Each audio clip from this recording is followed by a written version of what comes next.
Good evening, Tottenham fans from an overcast Ireland right now, I must say, but still very warm. I wonder if anyone else experiencing the same conditions.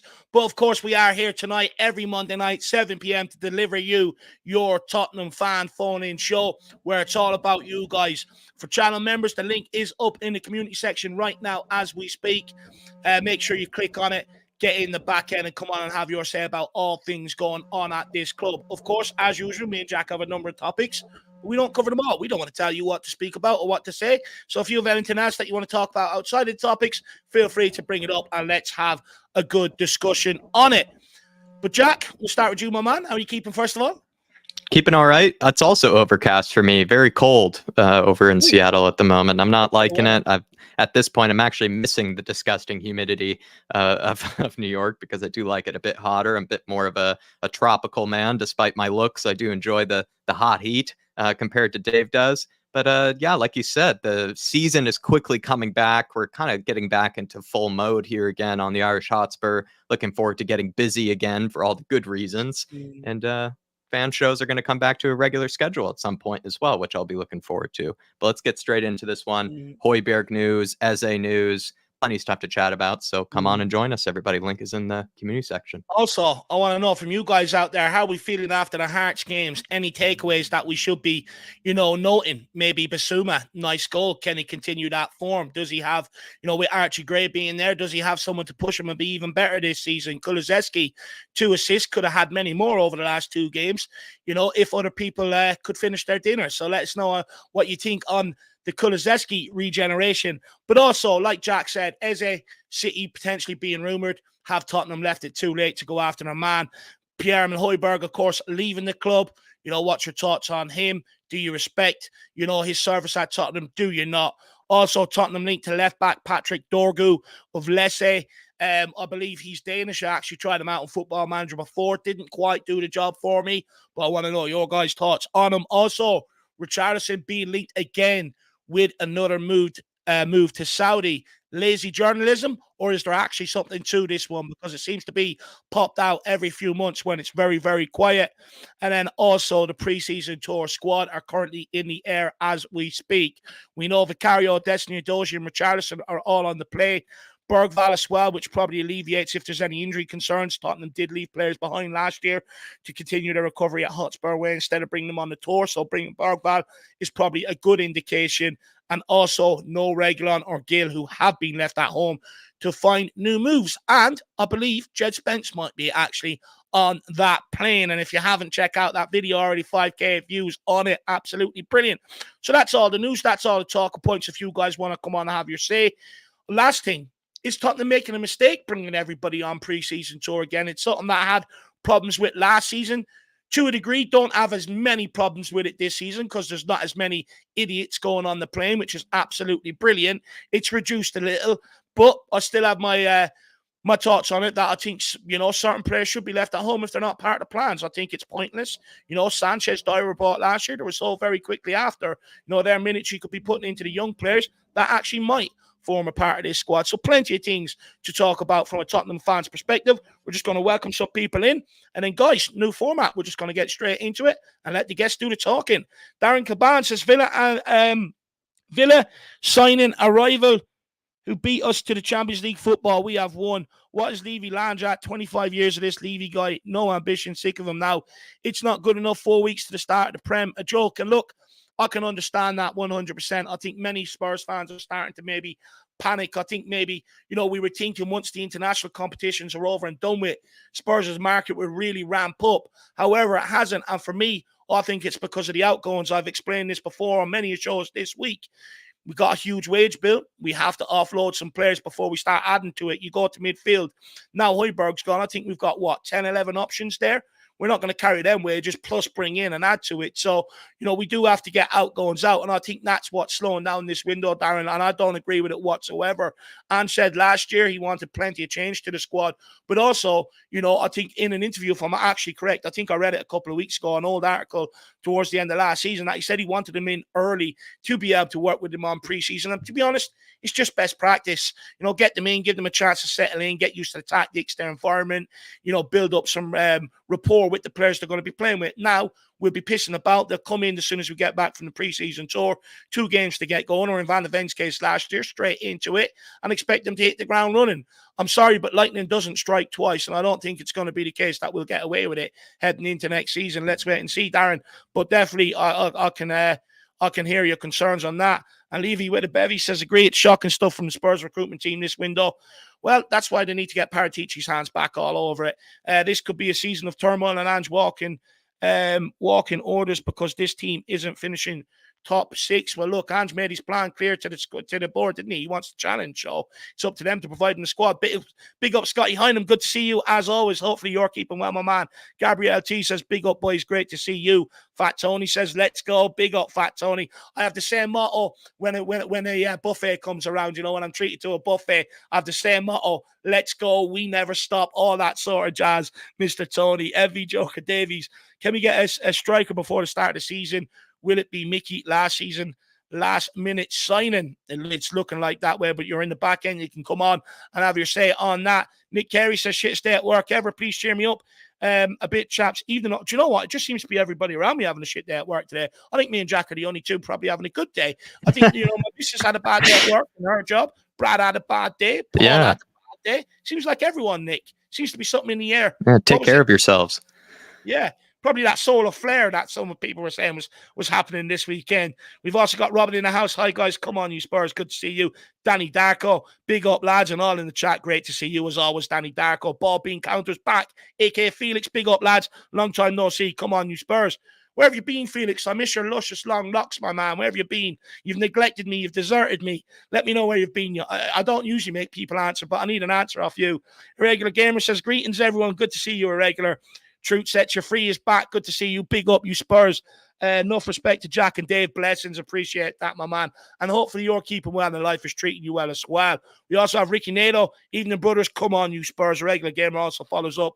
Actually, great to see you, Ricky Nato. Hopefully you're keeping well, my man. Regular Gamer follows up. Spence in, not bothered about what I'm seeing in the friendlies. It's the competitive games that count. 100%. 100%. Mr. Fitzpatrick, how's Limerick treating you, my man? No Eze, no big signings. When will the fan base wake up and realise nothing has changed at Tottenham? Enoch out. Look, to be honest with you, I think most fans agree with you. I don't get this, when will the fan base wake up? I think most fans agree with, that we're starting to panic now, that we do need more signings and stuff like that. So to be honest, I don't really get where when will the fan base wake up on that one, because I think many people share the same sentiment. At the end of the day, I think one thing we've got to realise, Spurs fans ain't sitting in the boardroom. We have no control over the finances, over the recruitment team or anything. We can't rush them. Look, maybe if you want them to show more disgruntlement, I understand. That's fair enough. That's fair enough. We've also got the freshener. Big up, Jack and Dave. Good to see you. Hopefully you're keeping well, the fresher. George Bra. Fair enough. What's your first impression of Bergvall? Very interesting young player. I really like Bergvall. I really like what I've seen. I think technically he's got it. He looks like a player. He knows how to manipulate the ball. Weight of passes look good. For me, I'm excited to see what he can bring, Jack. I think Bergvall has impressed me more than I expected him to. I kind of was giving him a free hit at the beginning of this season, expected that even it could be the case that he might need it to go out on loan or something like that, but I think he's absolutely smashed it. And Dave brought up something in the watch-longs with the way that they seem to trust him. They're always looking to feed the ball into him. Really shows that he must have impressed a lot of his teammates as well as the coaching staff and training so far. So loving the signs of Bergvall. Loving them. Let us know your thoughts, George. Robin also says, Ange's system requires high-energy players. The young players have a good chance of getting some games this season. And not only that, me and Jack were having a discussion the other day. I think they're more impressionable. They're more likely to carry out every instruction Ange gives them to a T, rather than some professional players like some of the senior pros who maybe have other things that, managers have told them, this is why you do that. And it makes more sense to them to do it the way they were asked previously, and maybe a bit more hesitant to buy into the message. But hopefully they do say the second season under Ange Postecoglou gets better. Let's wait and see. But at the end of the day, I think we all have to understand there's only so much Ange can do. He already showed us last season what he could do with most of his squad. But the forward line was nowhere near good enough. It wasn't clinical enough.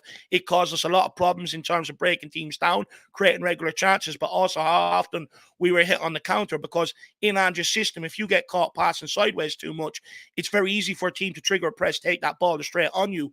Andrew's system requires players to be brave and, play forward, play through the lines and stuff like that, so for me, he needs more help in the forward line. I've been saying it all summer. Striker, another winger. We need that bit of je ne sais quoi in that final third. So hopefully it happens. There's only so far Ange can bring us. The board have to come to the party. Big up Paul Connor. Great to see you as always. We also have Rob Domino. Big up Dave and Jack. Great to see the best duo on YouTube back in action. Really appreciate that, Robbie boy. We got plenty coming for you guys this season. Plenty. We also have Measly Candy here in this pod while I'm trying to sleep at 2 a.m. from Malaysia. Big up, guys. Come on, you Spurs. Really appreciate that. How's life treating you over Malaysia? Do let me know. Whereabouts in Malaysia as well. Bob encountered just too much work and partying. Yeah, look, I suppose I can't really give you a yellow or a red card for that, Felix. Yeah, very understandable. Yeah, when I was let it down, I suppose. And big up, John Fitzpatrick. Appreciate that. Very kind. You're a legend too, my man. You are a legend. And I do agree with you. I just don't understand why we put the onus on the fans when it's not. I think it actually takes away from putting the highlight on the owner, which is where it should be, personally. John, Steve T, great to see you. Hopefully you're keeping well. Take a few more. We'll crack on. Rick in Brighton. Probably going to be Rick in Manchester by the end of the season. Let's wait and see. Big up, lads, and chat. Hopefully you're keeping well, sir. 3 more comments here and we'll crack on. Darryl Bradford says, don't want to jump the gun, but the kids look like they got the system better than many members of the first team at Spurs. Maybe something we can talk about during this stream, Darryl. I'll actually star that one, my man. You can kick us off with some questions that we can help get towards the guests.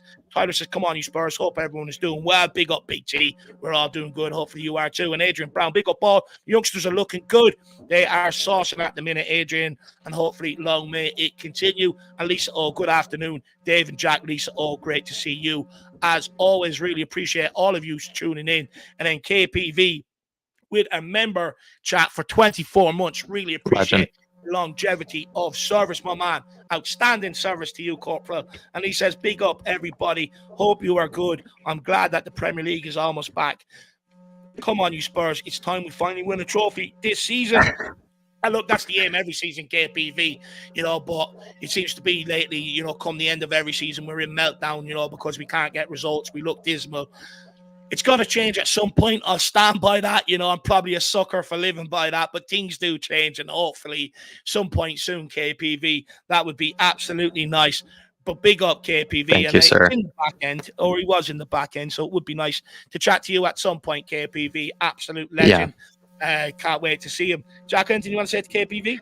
Yeah, KPV, if you can join us tonight, I can hold your spot in line if you do want to come back in. It looks like you're after the Big T, Tyler. That's a great person to follow up afterwards, so we can hold your spot if you need. If you want to come on another fan show another time, we would love to have a chat with you. Hopefully, we can help you take your mind off of things. And like you say there, I'm glad the Premier League is back. Football is back. Dave and I can start feeling, like we get to be busy again. We have plenty of things to talk about. We don't have to scrape for news or anything like that, anytime soon. So it feels good to have football back. Really appreciate you, KPV. 2 years of great service to this channel. Thank you, sir. Legend. Absolute legend, KPV. Brightens my day, this guy. When things are bad, he comes on, puts a smile on my face. So fair play to him. And we also got Martin Walton. Great to see you. Michael W. Hey, guys, if we don't get Eze, who'll be next on our list? Pedro Neto, I think it could be the alternative. I think the Pedro Neto news have gone quiet for good reasons, because I think he might be one of the players that Spurs could be looking at instead of an Eze. But that's just my theory. Well, there you are, Michael. Let us know what you think on that. And in a coma as well. Great to see you as always. Says, morning, you legends. Spence is on the plane. I'm hoping he gets his chance, and concern Ange. So do I. And I also think Ange will be doing himself a favour by allowing him to try and change his mind as well. Great to see you as well, James. Oh, no, it's not. Sorry, he's an Arsenal fan. Hate to see you, James. Idiot. And then we got Ange Ball. Evening all, lads and chat. Come on, you Spurs. And then we also have Rick in Brighton, member for 11 months. Come to N17 for a game. I got a spare for you. Who? Jack or myself? Jack or myself? Let us know. Look, I'll be honest. I can get my hands on tickets, not for every game and stuff like that, but, I do have an avenue where I can try and get tickets and stuff like that. So, if you want to give it to Jack and Jack can make it happen, why not Rick in Brighton, especially down in Brighton? I know Jack likes Brighton or wants to go there, so why not, my Yeah. man? Why Maybe an not? away game. We'll see you for an away game in Brighton or something, Rick. That'd be tons of fun. But well, actually, we'll have a spare pint for you. That's what we'll have for you. We'll have a spare pint for you, Rick. Big up to you, sir. Or whatever you like. Coke and lemon. The Dave order. We'll get you a Dave order. Spare Coke and lemon for yourself. Big up to you, sir. Really appreciate your support.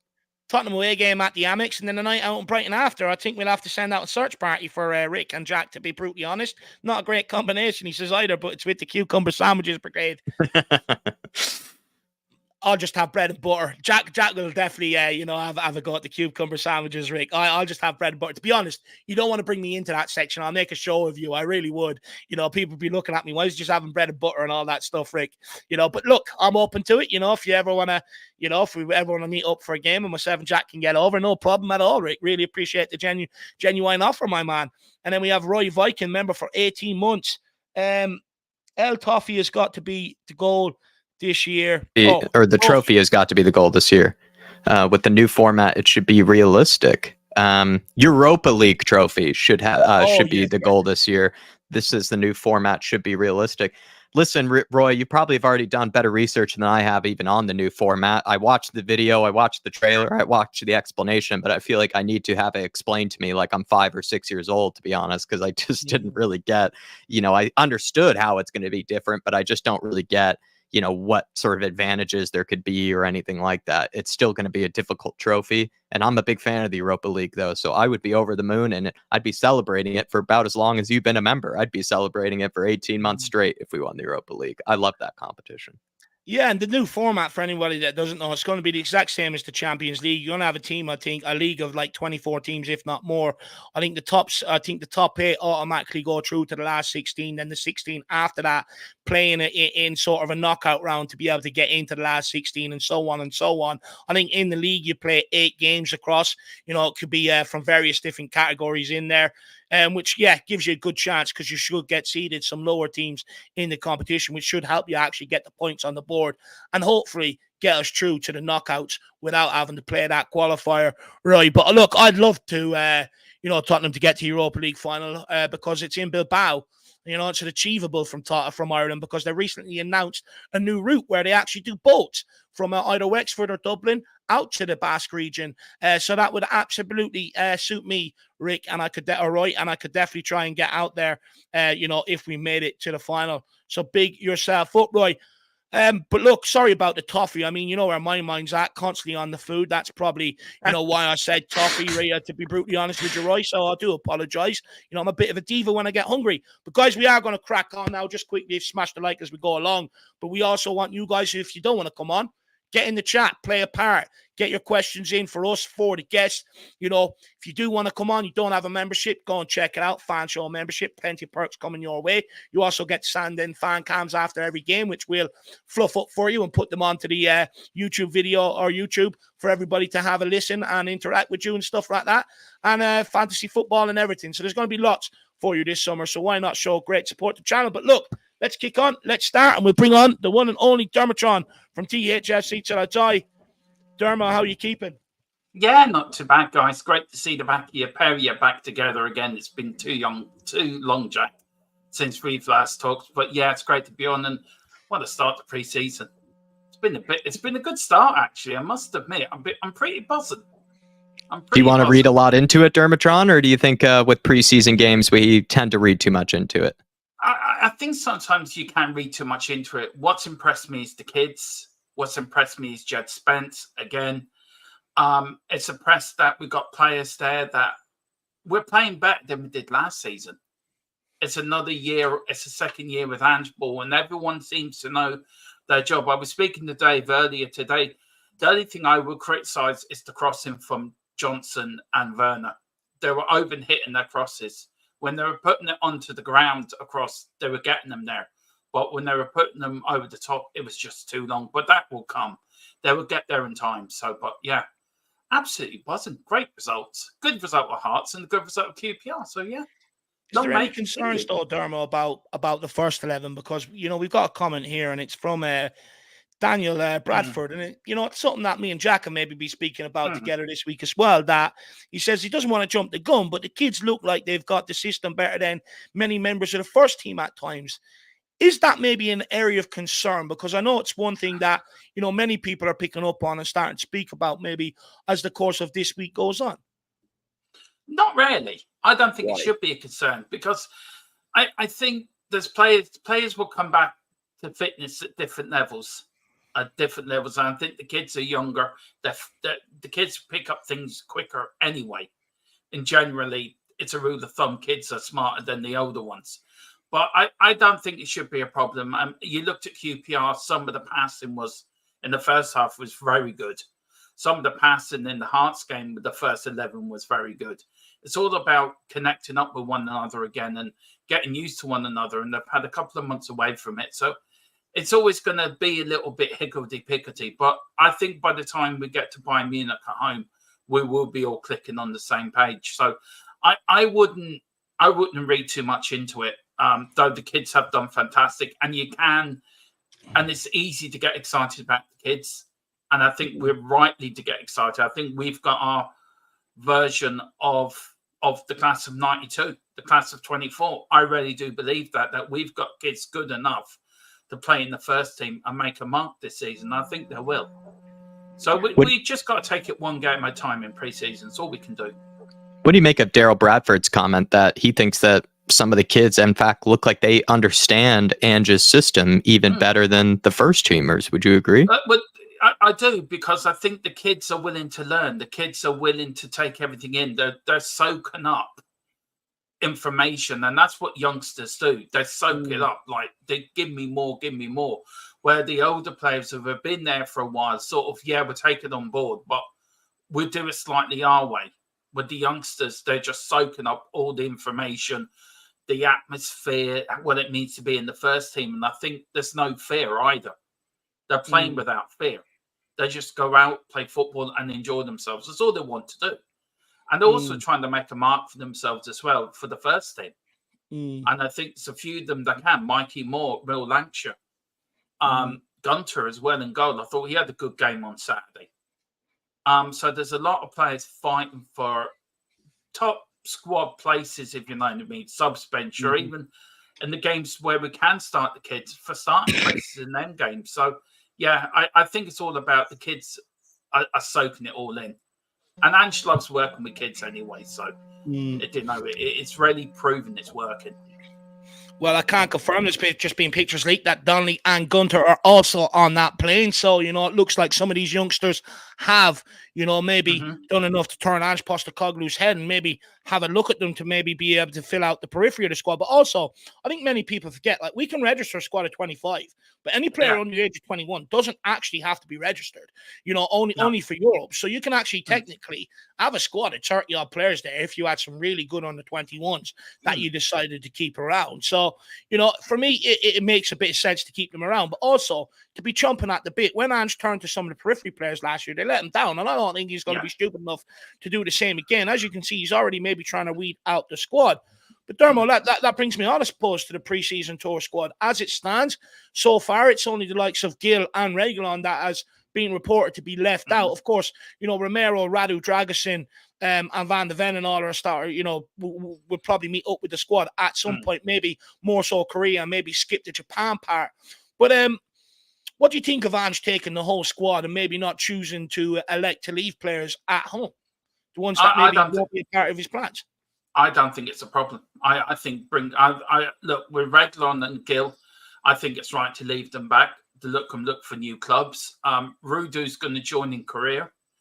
And also Romero and that are going to join for the Bayern Munich game at home. So they're not going away on the Far Eastern tour. So they'll be joining afterwards. I've got no problem what Ange has done. I really haven't got a problem. And I think it's right to do what he's doing. I back him. And if he wants to bring players that need to play to put themselves into a shop window that gets them out of the club, then bring them. I think he's bringing all the kids. He's bringing enough people with him there. And the few people that need to be probably put in the shop window, I think that's where they're coming, and that's the only way to sell them, in my opinion. So I haven't got a problem with that. Do you know what? I do understand what you're saying in theory, right? And it's great, but I heard the same last season. We ended up loaning most of them out. So I don't think it actually, adds value to be able to ship them all off the books, because we ended up loaning most of them out anyway. So, look, I do hear what you're saying. That's just my personal opinion. But Dermo, want to move on to the Hojbjerg deal. What do you make about the price? Many people may be a bit staggered by it. I must say, he only had 1 year left on his contract, which reduces half the value we can take for him. And plus, we only paid 15.5 million for him. So don't get greedy, you lot out there. But Dermo, Zinedine Salzburg, he's gone. I'm devastated. I am absolutely devastated. I'm going to have to find my Hojbjerg shirt and put it into a photo frame somewhere and just frame it. And just, if I'm feeling sad and lonely, just look at it and just have a glass of wine and just think back to the good times. And when he was one of the, as Jack said backstage, he was one of the only players that stood up when the likes of Eric Dyer and all them were pussyfooting around. At least he gave it his all. He gave everything for the shirt. And Hojbjerg is very Marmite. You're going to like him or you don't like him. And I absolutely adored the guy. And he for me, he was... I was hoping... seriously, I'd done a pre-record all ready to put up tonight, on Friday night, why we need to keep Hojbjerg. And then 11:30 Saturday evening, I get WhatsApp, Hojbjerg's going to Marseille. I went, you bastard. Could you have not waited a couple of more days and let me get my video out? But yeah, I'm very sad to see him go. I'm very sad to go. But look, good luck to him. I wish him all the very best. I wish him all the luck in the world. And thank you for your service. And thank you for being a great Tottenham player. And we're glad to see you back, visiting and that anytime you do. So he's very professional. And that's one thing I like about Hojbjerg. Even last season, he was professional. He didn't rock the boat. He just done what he had to do. So fair play to him. No, 100%. Sad to see. Just quickly, Orox Beat says that Tottenham are close to signing Chase, and I've just had a look, Orox. There's been sort of very different reports coming out over the course of the day. Some earlier on in the day saying the deal was agreed. Some others saying Tottenham are linked and still interested and stuff like that. So I haven't really seen it confirmed by Fabrizio Romano.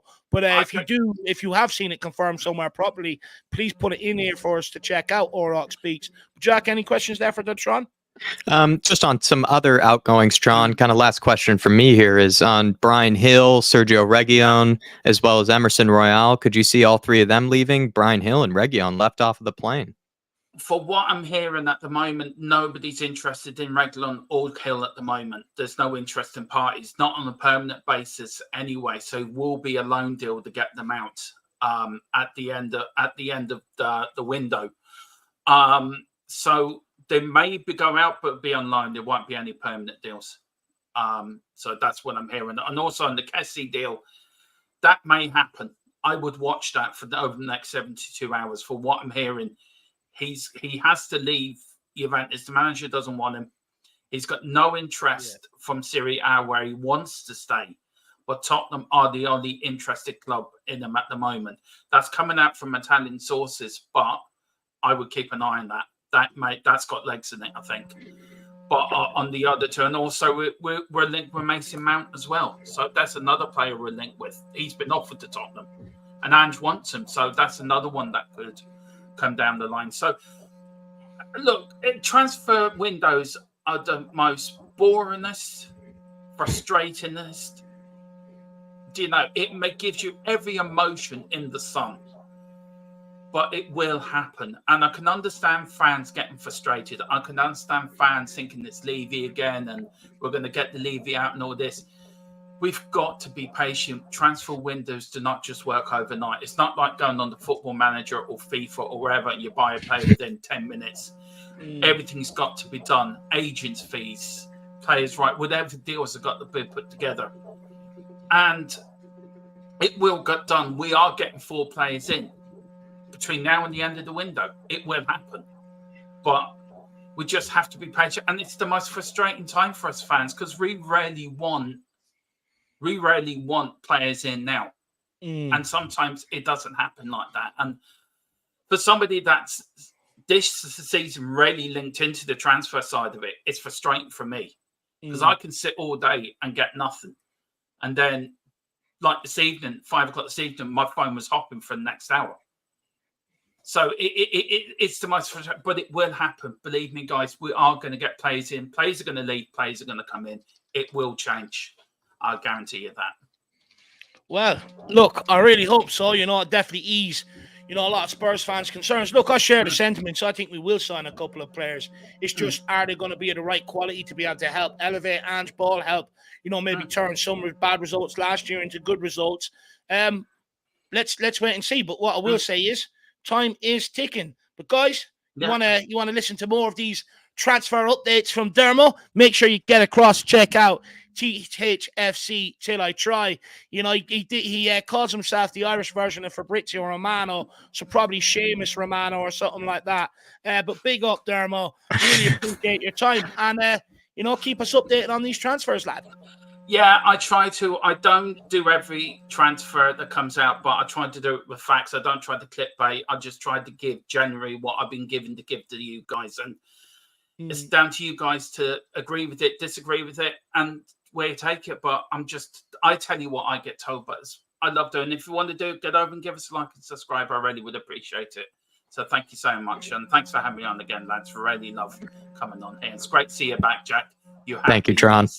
Looking forward to catching up with you in person as well, sir. But really appreciate you getting us started on these fan shows as you do. Big up to you. No problem. No problem. Come on, you Spurs.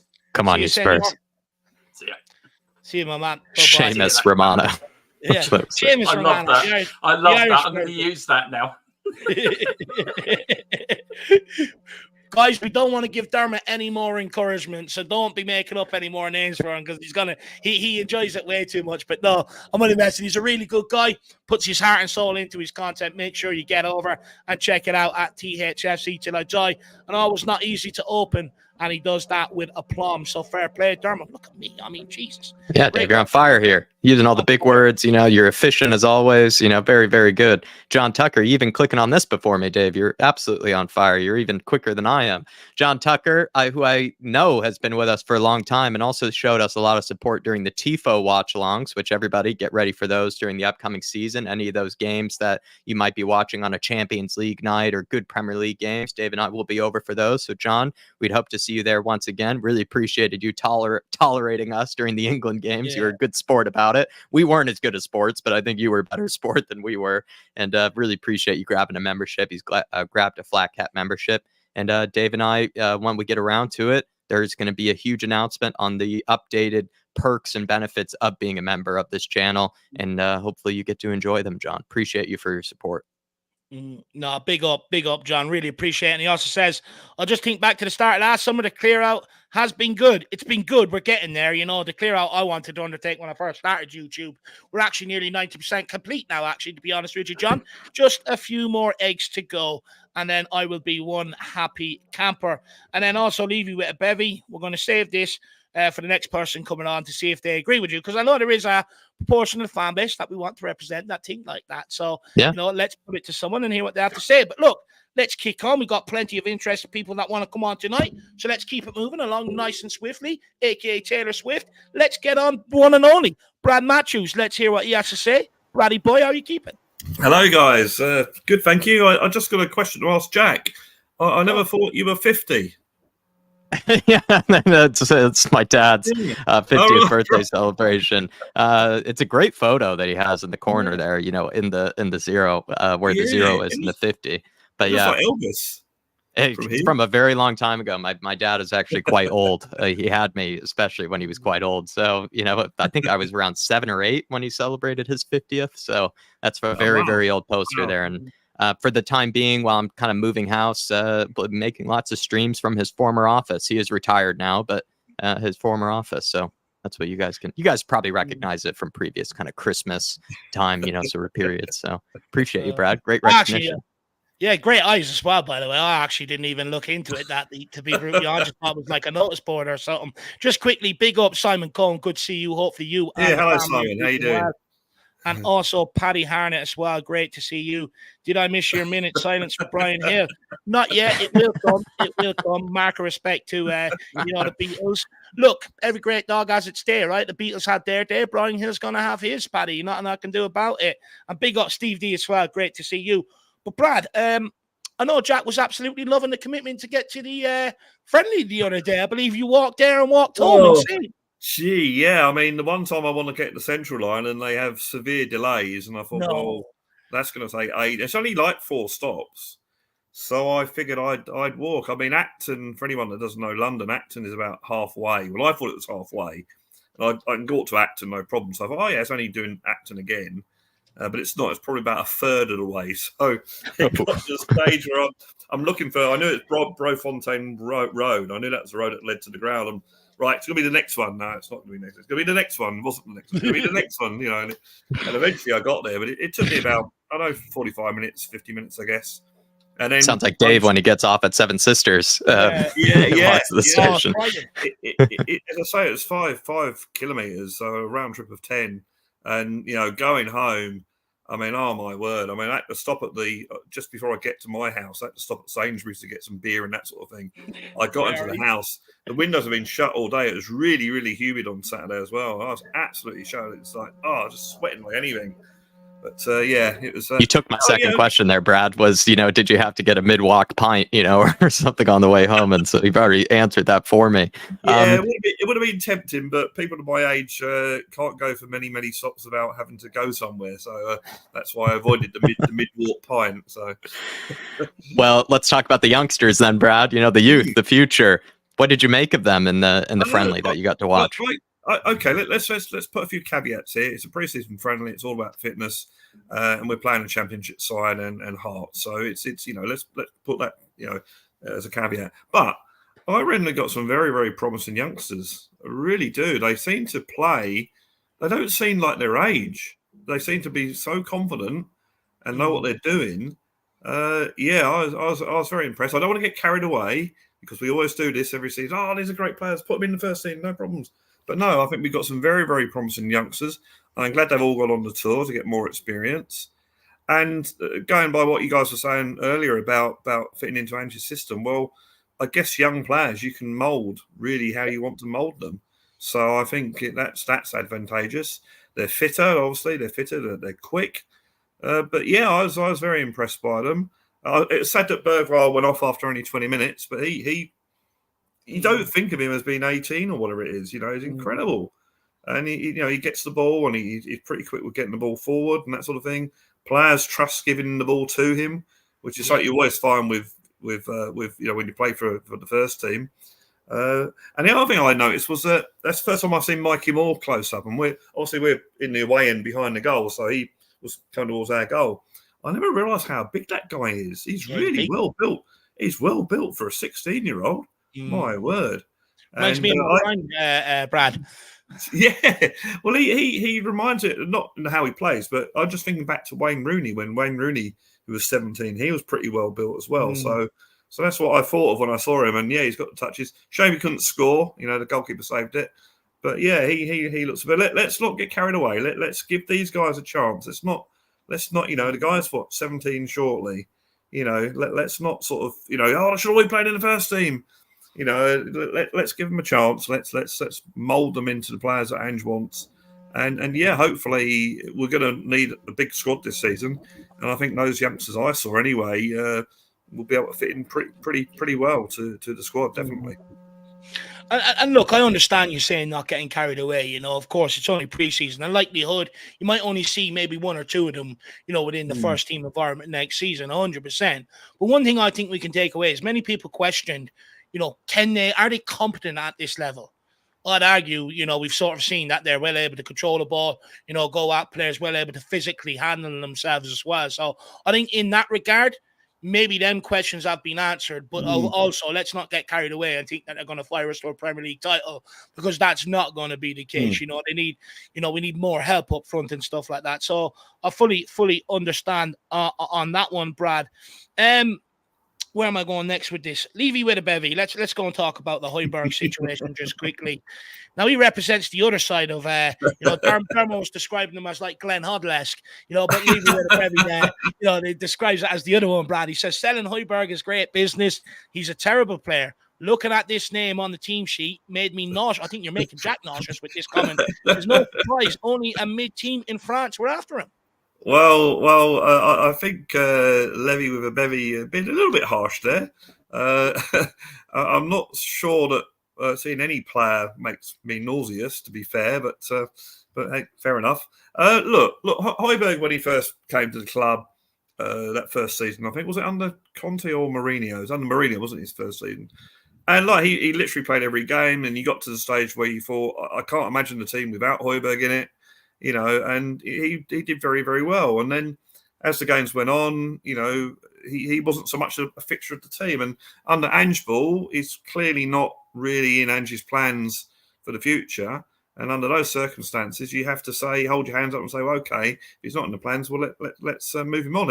I have to say, whatever you think about him as a player, his professionalism was absolutely brilliant. He never moaned once about being on the bench for Tottenham last season that I can recall anyway. But yeah, I mean, I don't think he was a terrible player, but he wasn't the best player in the world. He was a decent player. And I thought his first season, I'll admit, if he wasn't on the team sheet, I got nauseous.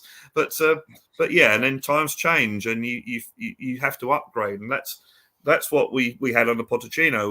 We tended to upgrade our players every season. So yeah, fair play. The only big thing I will say that's going to have to happen now, which will be really, really difficult, is that Queen Ellie's going to have to change her name. Have to send out a search party. I'm actually going to give her a ring tomorrow to see if she's all right. I was going to ring her today, but I know it's Tios's birthday. If they are listening in, I doubt they are. They're probably out having steak somewhere, But happy birthday if they are tuning in. But yeah, we do worry about her. We'll have to send out a search party for sure. Well, I have to say, I must ask her because she phoned me as I was walking to the ground. She actually phoned me to see if she wanted to meet up on that. And, she was actually going to be late, but she's in the QPR end. And I actually watched the highlights. And when Spurs scored at the QPR end in the first half and Persimmon, there is someone with a white top on going like that. So it wasn't quite, I couldn't quite focus it. I just wondered whether that might have been her. Because it seems the sort of thing that she'd do in the away end, to be honest. So right. Go on. I was just going to say we have a couple of follow-up questions on maybe some things you were talking about here, Brad, from the people let's in do the that. chat. Rick in Brighton says, "What will you say if Ange starts with a more Bergvall-Gray midfield? Say in the North London derby." It'll be a gamble, I have to say. It'd be a gamble. Could you see one of these guys becoming regulars in this season? I think after watching the game I think that Bergvall and Gray will definitely be regulars this season. Mikey Moore, I'm not so sure. I think they'll keep him with the squad. I think he might get some games in sort of League Cup games maybe, but I think as the first team squad in the Premier League, I think Moore and Bergvall, Bergvall and Gray, I think will play regular. An interesting thing I thought about Gray. I mean, obviously we've got a lack of centre halves because they're either playing in the Euros or whatever. But it was interesting to see that Gray playing at centre back. I just wonder whether he might be going to slot in that defensive midfielder or that number 6 place. And by playing at centre back, he gets to show and gets to learn his defensive qualities as well. So I just wonder whether that was the thinking behind that. I can't see those 3 playing against Arsenal, to be honest. But certainly in a League Cup game or a Europa League game against some team from Azerbaijan or whatever it might be, it's quite possible. And I think they probably do well. But I think we tend to forget that it's all very well having good up and coming, young talented youngsters. You still need a little bit of experience in there. And I'm talking about match experience, that sort of thing. I'm not talking about players 34, 35. No, I agree. Actual professional players that have played in these tournaments. But yeah, I thought that it was actually funny that QPR had this big lad. I think it's a number 4 called Fozo or something, or Fozzie or something like that. He was huge. It's not a big lad. He looked quite old to her. And when they first came on, I thought that maybe he'd won a competition to play for QPR. Sort of thing. He would just you get to represent the club for half a game. Then when he's doing his warm up sort of jumps and he's like literally getting that far off the ground, sort of thing. And it was quite funny because he seemed to try and get himself on Ollie's skip. and it's quite funny seeing Ollie Skip and him trying to compete for balls. It was, Because Oliver Skip, he does look quite small for a centre back when he is playing that back there, so that is quite funny. Fair play to Oliver Skip. He tried his best. He really tried in a position he's probably not known for. He did actually put in a shift and tried. It was like he thought, well, I'm going to try and fight for my place. Now, whether he stays, whether he goes, I don't know. That's up to Ange, but he certainly put an effort in. Mm-hmm. And Brad, did you have any I was going to ask you one last question, but did you have any maybe talking points that you'd be upset that maybe I didn't get to ask you? I was going to ask you about Archie Gray's best position, unless you had something else in mind. Ooh, well, I haven't seen enough of him, to be honest, with Archie Gray. Mm-hmm.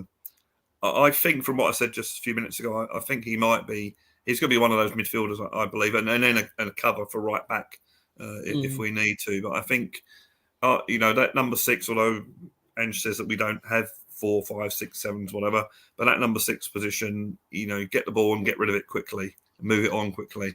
And I think Archie Gray could certainly, from what I've seen, could do well there.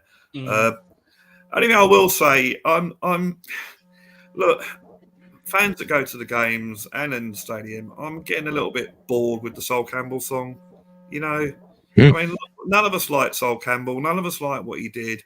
Hey, look, he even went to be a Tory mayor. So that, from someone like me, that's even worse. It's something else to hate him for. But the Sol Campbell song, I'm just getting bored with it. I'd rather any negative song for that matter, to be honest. I'd rather, and the obsession with Arsenal when we're playing QPR. I mean, I thought it was actually quite funny that the QPR fans were singing "We Hate Tottenham." I'm sort of thinking, and you are exactly, London Derby, Brad. Yeah, London well, Derby.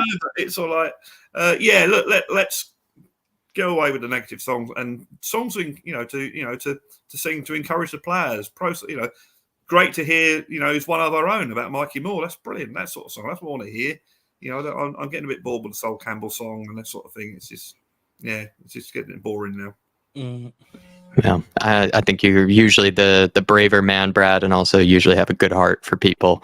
So maybe Sol Campbell is probably smiling a little bit, knowing that someone just wants to take it a little bit easier on him. We'll go that far, Jack. You'll get me hated on here if you want to. Maybe I'm now putting you out to dry.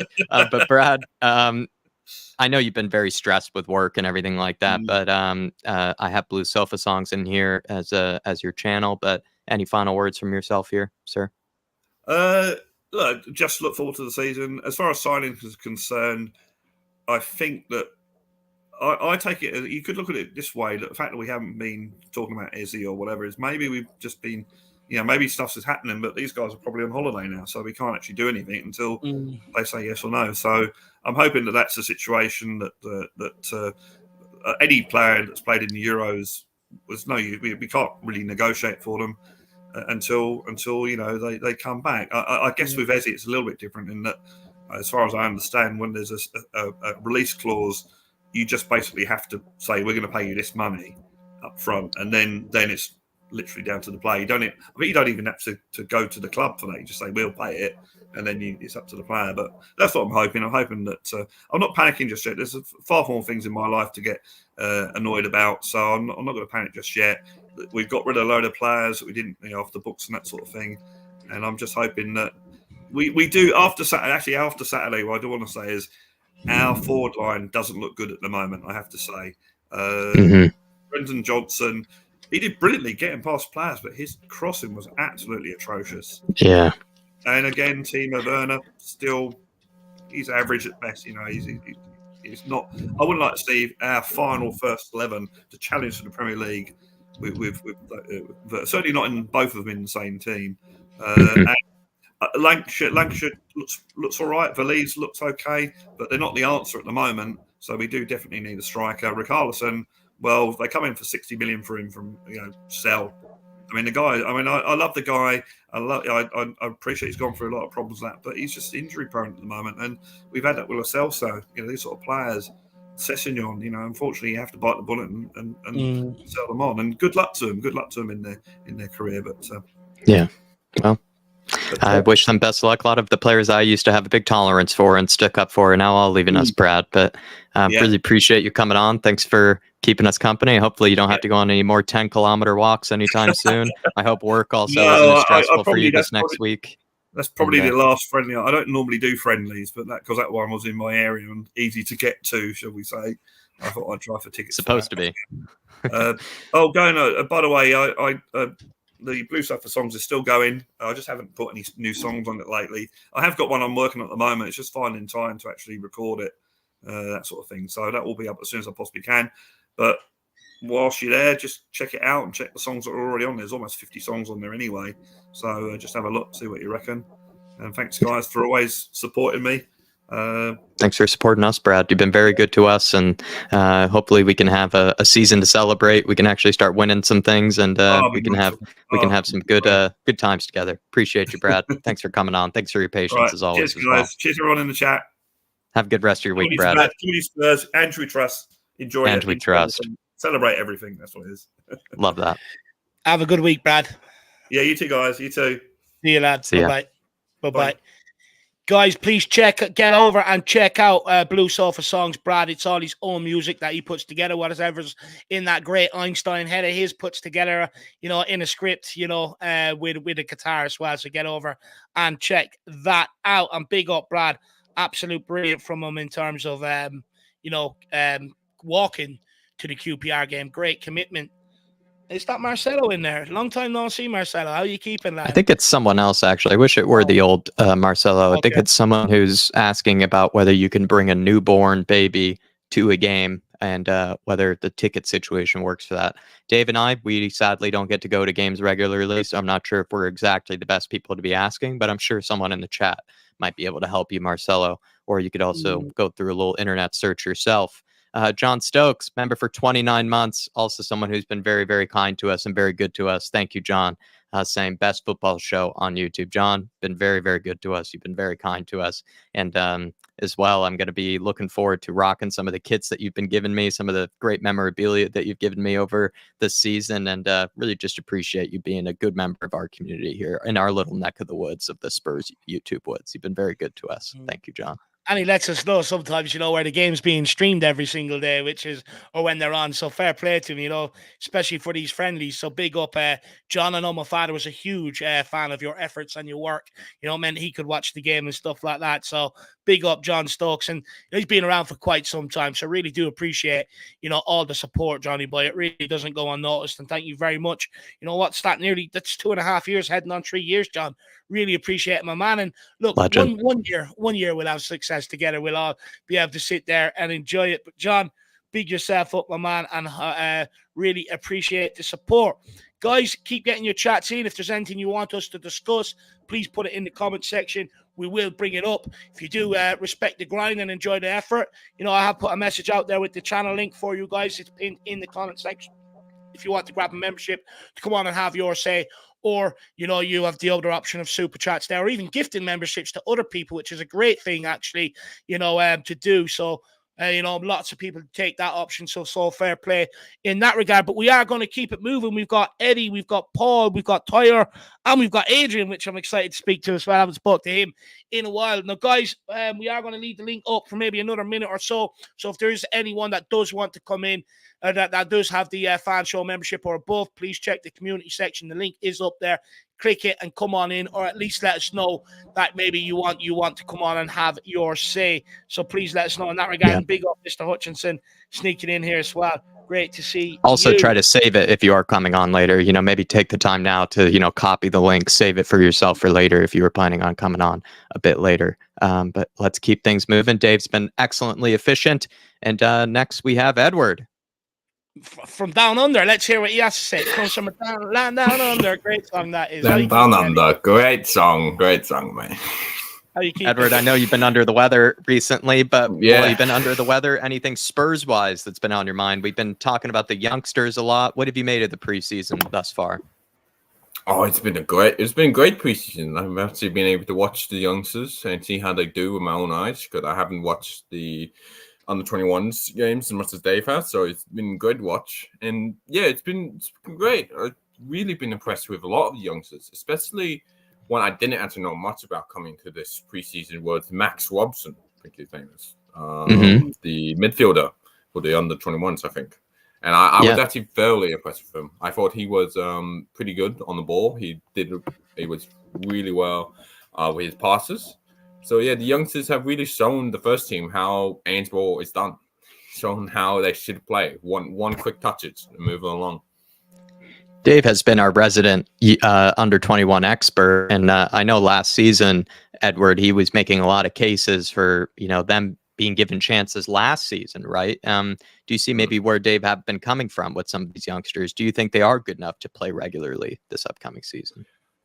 This upcoming season, I don't quite know, because there's a big step up, of course, from academy to first team football. We are actually playing with big men. Like I couldn't see Mikey Moore going up against Virgil van Dijk and doing well, because it's Virgil van Dijk. I just can't see that happening.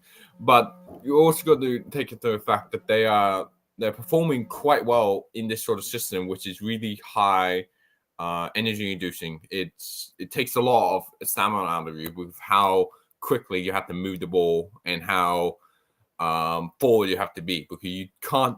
There's no sitting back in the energy system. You go forward, and you go forward as a team, or you don't go forward at all. And if you don't go forward as a team, the whole thing's going to fall apart. And you saw that a couple of times last season when the team didn't commit as much, and you could see us get exploited in the back, and goals happened. So this season, I can see youngsters playing a really big part, because I feel like Ainge wants to give them the sort of pathway into the first team, especially Mikey Moore and Lucas Bagwell. I think they have been the two most impressive this season, especially Mikey Moore. Doing it at 16 to these veterans who of big men. Like, I think some of those teams some of the players on the QPR team are actually decent players, and Mikey Moore made a lot of them look silly with his efforts. He's 16 years old. He's not fully built. Imagine when he's 21. He's going to be an outstanding player. And he doesn't even use pace or anything or strength very much, right? It's kind of just ability. No, it's his ability. If we can lock him down to a really big contract, and he is a Spurs kid, mind you. He's a Spurs fan. I think we can do that. And great point. Future's bright on the Ainge, especially Mikey is part of it for most of it. What did you make of Bergvall? Even though he picked up the injury, a lot of people have really liked what they've seen from him thus far. Do you think he could get regular minutes? Yeah, I do. I was always on the bandwagon that Bergvall would get regular minutes this coming season.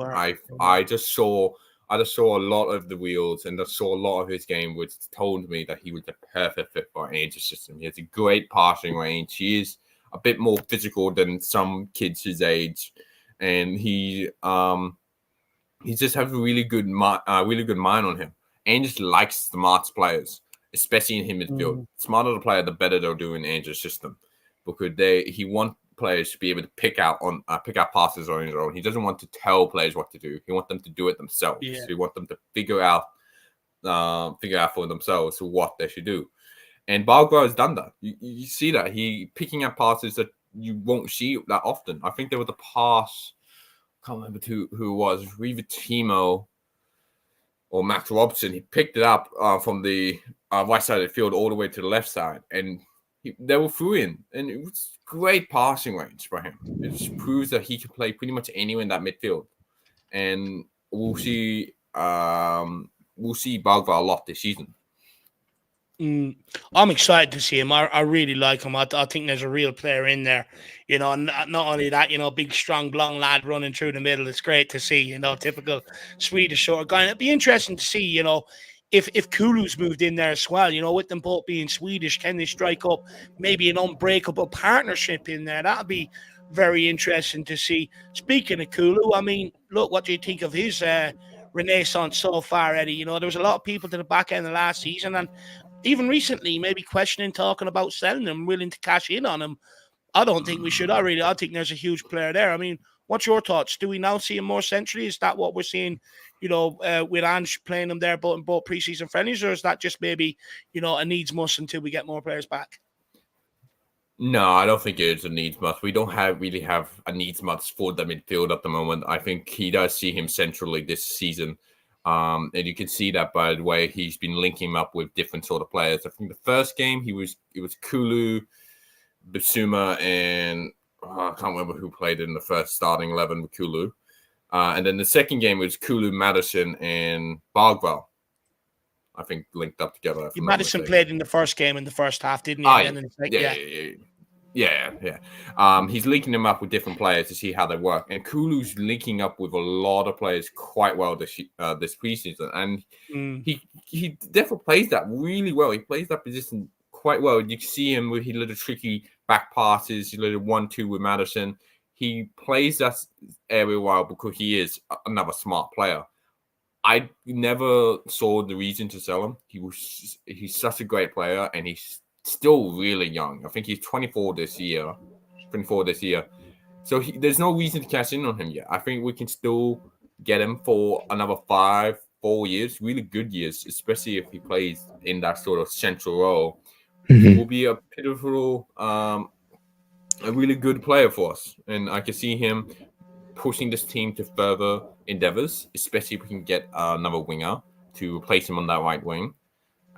But hey, we see Mikey on that right wing. Maybe ANC Mikey as a right winger for us instead of a left winger, because we got Sonny and Timo and other players coming in. So do you think we're not going to sign a winger then? Yeah, that Mikey Moore's going to come up. We're not going to spend any more money in that position. Because if we're not, I find it concerning that Timo Werner and Johnson are our main ones. I think it's a possibility, but I also think we're going to go sign a striker, and we will have Son as the starting left wing, and Sonny as this, Son as the starting left winger, and Timo as the backup to him, and then we have Brennan, and then Mikey Moore for the right wing, and then Kulu, who could also fill in there when required. But I wouldn't be so worried if we don't go out and sign a winger. I think if we go out and sign a striker, I'm really happy with what we've done. Because that's my main thing I want. I want us to go out and sign a number 9, because that is what this system needs. It needs a proper number 9 who is always forward and can play with his back to goal, and can also do 1-2 with the wingers and the midfielders to get the ball up on the pitch. Yeah, and to maybe, I don't know if this proves you right, or maybe you have a good hunch here, Edward, but there has been rumors that Man City could really be challenging us for that Eze transfer, and to actually, maybe Richarlison could be potentially out of the club. There's been some rumors that a club from Saudi Arabia are very interested in him. Do you see us not getting Eze and bringing in that striker instead? I know that's what you wanted, but maybe some of the news are reflecting of what you just said there. I don't see the point in Man City going to sell Eze, really. They don't need Eze. It's just basically just being greedy. You don't need him. You got Silva, you got Foden. Please stop. You don't need anyone else. But maybe we'll see in the coming days. Eze is definitely still on holidays. I don't think there's any reports of him reporting back to Crystal yet. So we'll see once he come back from holidays, and if Ange and Langer want to activate that release clause and go and sign Eze. It wouldn't shock me if we don't, knowing Levy and how he doesn't like paying stuff up front as much as what is required for his release clause, which I think is like 50 million up front. Which, I can't see Levy doing that. And Richie going out, I can't see it. I really can't, just because he is currently the only proper striker we have. We do have Will Lancashire and Elo Veliz, but Veliz going out on loan. And Dane Scarlett isn't up to the task. And Lancashire, he's done well, but I think he's still too young to play this sort of system. Yeah. He needs to bulk up a bit more and maybe just learn from a proper number 9 how to play in this sort of system. I can't see Richie going, but us signing Eze, that's starting to seem like an unlikelihood at this point in time, especially with Elise going to Bayern Munich. Look, if we don't get Eze, I'll be extremely disappointed. I've put my hopes in that signing. But in terms of striker, I think you're right.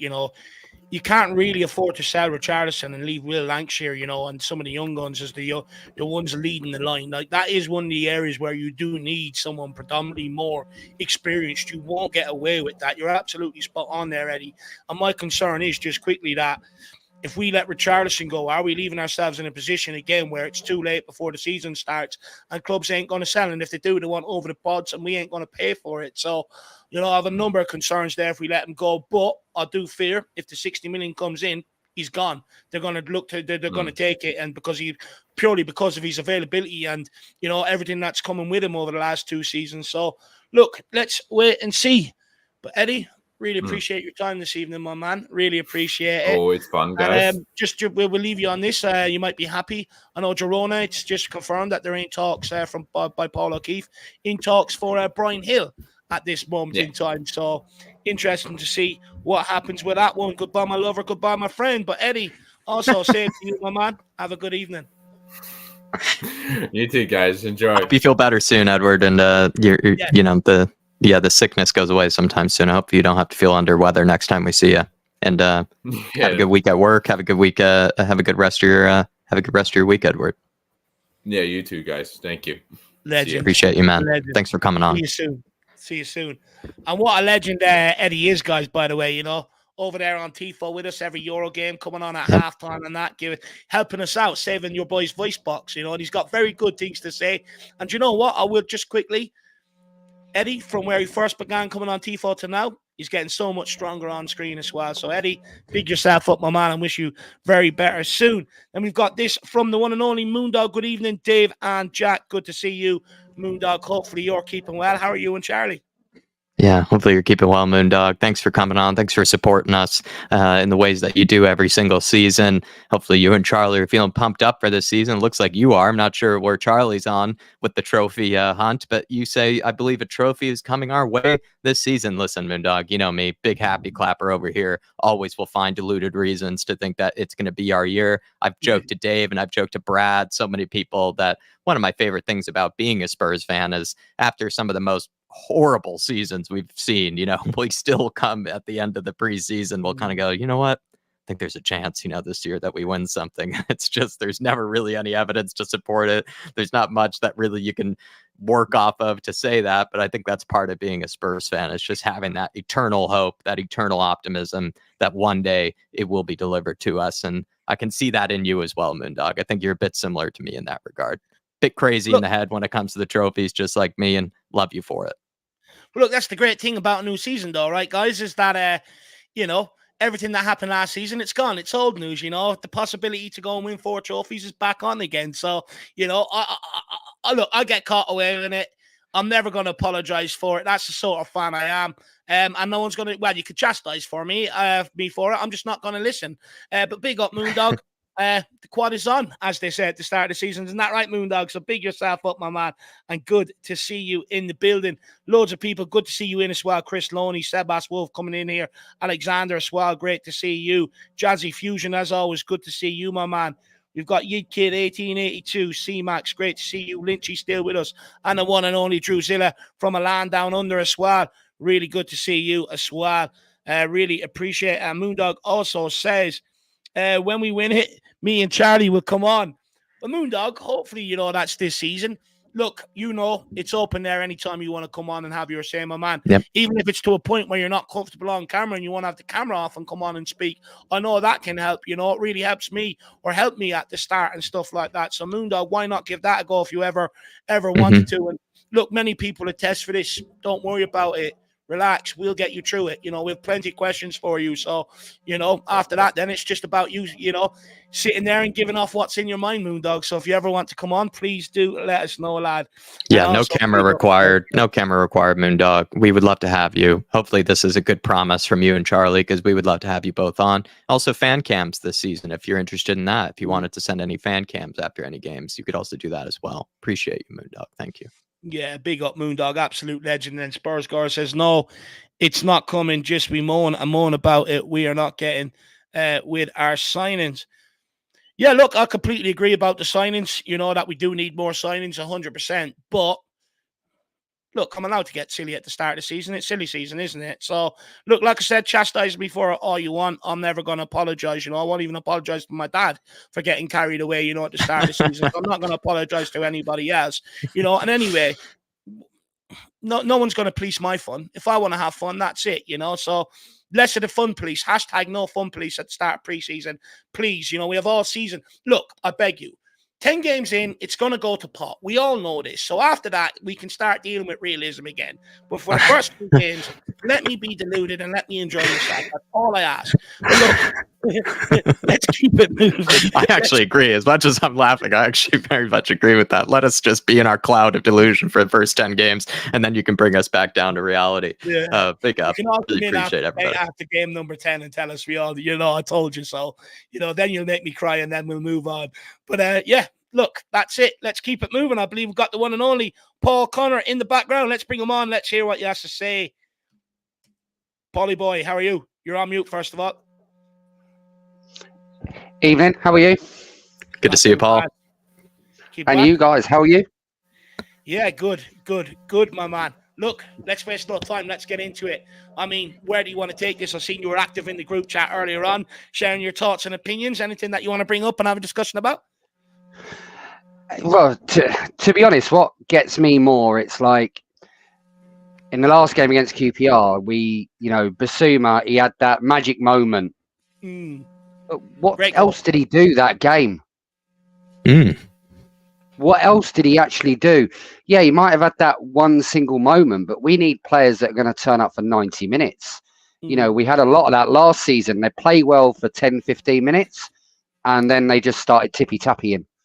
And I've seen very, very similar signs in that QPR game to what we saw towards the end of last season. And that's what's worrying. Because these so-called established players, yeah, he had a good moment and it was against QPR. Everybody was saying it against Hearts, but because it's Basuma and he's had a special moment, everyone's like, oh my God, he's amazing. Well, let's see if he can do it against Man United, Arsenal, Man City, Liverpool. Where was he in those games? Look, do you know what? I completely agree with you. I think from the first 10 games of the season, he was out there looking like, one of the world's best CDMs. We thought we had an absolute Dembele regen on our hands. But after that, it went to pot. And I wonder, Paul, is that maybe to do with not having proper competition to keep him on the top of his game? And also, I'm surprised now that you bring it up. His goal was his first one for Tottenham Hotspur. His first one, like 52 appearances or something, which I was absolutely flabbergasted to see. But I do like Basuma, though, Paul. I have to say, I like his character. I like how he is in and around Spurs. And I think he's a good player. I know he gets a lot of slack from the fan base.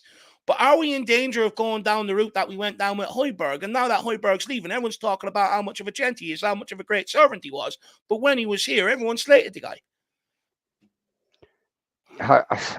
It's hard to say, but with Hojbjerg, it's, he'd been at the club 4 years. He was a great servant for the club. He played well, but he didn't take us to that next level. He was a very good player, but he wasn't one of those players that, as they say, reliability is the best availability.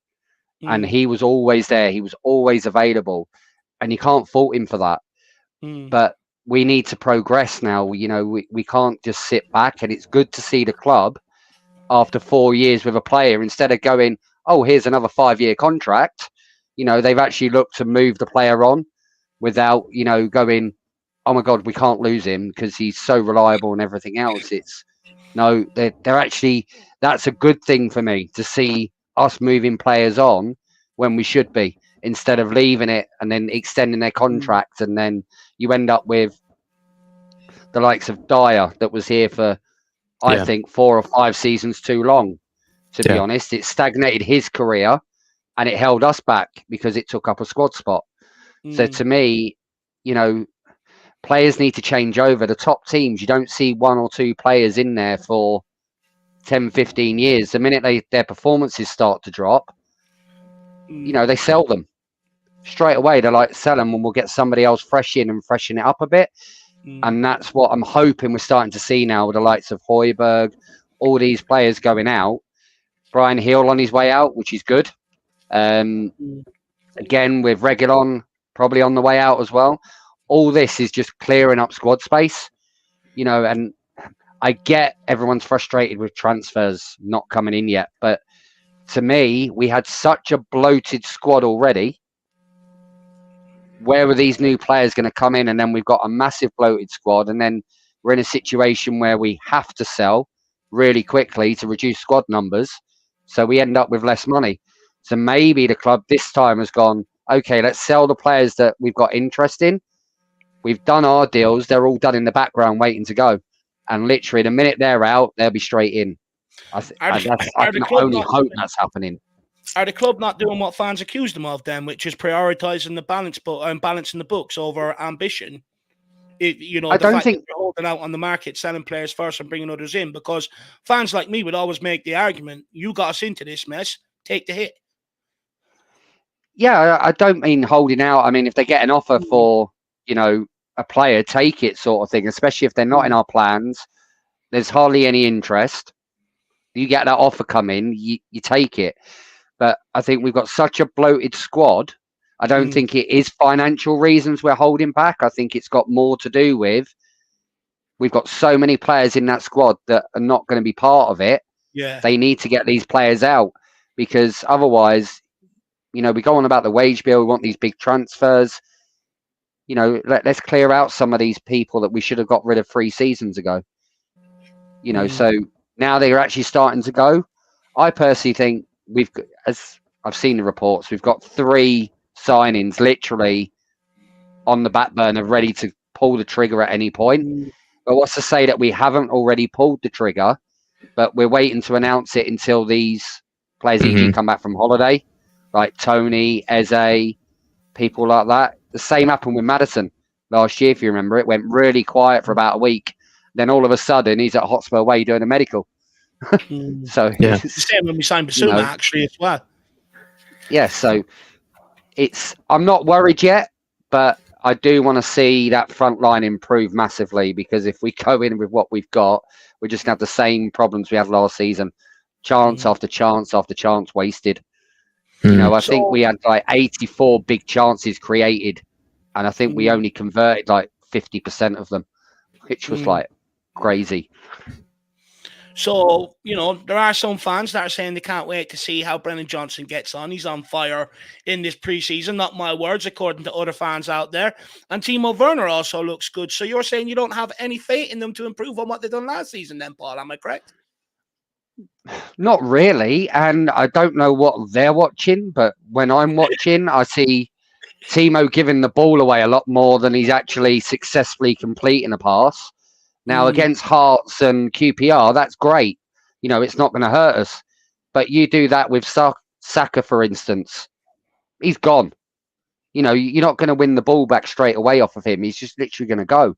These top players at other clubs, they dispossess you in those sort of areas. They're just going to run at you.